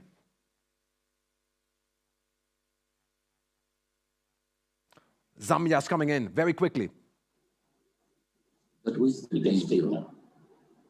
Mr. Minister, can we hear you? Mr. Chanda, Minister. On behalf of His Excellency, the President of the Republic of Zambia, Dr. Edgar Chagwalungu, I wish to submit the following statement on behalf of Zambia. The impact of climate change in Africa has manifested itself through extreme weather events, such as droughts and unprecedented flooding, coupled with pest invasions on crops. Zambia has not been spared from these events. In recent years, we have experienced drought and dry spells, seasonal flash floods, and extreme temperatures. These extreme events have put pressure on African government budgets, including Zambia, through unplanned expenditures, and have caused the diversion of resources away from other development priorities. In addition, the poor have typically been most affected by the damage caused to infrastructure and disruptions to livelihoods. Furthermore, the frequency of such extreme weather events and associated disruptions has affected the development agenda of governments, derailed the fight to reduce poverty and improve livelihoods in Africa, and slowed GDP growth, which in Zambia was half of the projection of 4% in 2019. The exchange rate has also depreciated by about 50% from 2019, while inflation increased to 22.8% in March 2021 from 11.7% at end December 2019. Climate change adaptation programs offer solutions that mitigate the negative effects. In Zambia, government is already undertaking measures through various initiatives with support from cooperating partners. These projects aim to enhance the adaptive capacity of vulnerable farmers through smart agriculture practices. However, the COVID-19 pandemic has affected the gains from such projects. The resources required to mitigate the effects of the pandemic and contain its spread has compounded the challenge faced by African governments, including Zambia. We now not only have to mobilize resources for populations affected by extreme weather events, but also have to mobilize resources to ensure that these populations are not devastated by the coronavirus. Further, revenue collections were below target by 8.7% in 2020, while expenditures increased due to interventions on COVID by 14%. Growth in 2020 contracted by 3%. In this regard, we encourage our partners to fully operationalize initiatives such as green financing and green bonds in countries such as Zambia to close the financing gap, especially during a time when countries are faced with liquidity challenges. Two, it is in this vein that we commend the African Development Bank and the Global Center on Adaptation on the launch of the Africa Adaptation Acceleration Program and urge others to do the same. The success of this initiative largely depends on us. I thank you. So much, Minister Chanda, on behalf of President Lungu of Zambia. This is a very powerful word. It's also an excellent way of concluding this meeting today. And apologies sincerely for not being able to connect to Rwanda. Their message is not being lost. We will make sure to reconnect with them and get that message out when we move forward. Today, and I'm extremely humbled by this very strong dialogue. I believe I also speak on behalf of President Adesina and President Bongo and former Secretary General Ban Ki-moon. This has been an inspiration for action. I'm humbled, we are humbled by the African leaders and heads of states and government for their commitment for action. We know what it takes, we've listened very carefully. We stand ready to support you in that journey. In the last few hours, we have heard dozens of people joining the conversation online. The excitement is tremendous. People want to connect, people want to join. This is an inclusive agenda. Let's leave no one behind. Let's conclude today's meeting with a short voice from the youth. We have Deti Bonse with us from Ghana. Thank you very much indeed. We will be back. Thank you. Africa is the world's youngest continent, with 6% of us under the age of 25. Our future will be dependent on how we adapt to climate change, not forgetting that the jobs of tomorrow will depend on how we respond to the climate effects today. Africa's young people have the potential and passion to protect the continent from the great perils of climate change. Our generation stands ready to make Africa stronger and more resilient.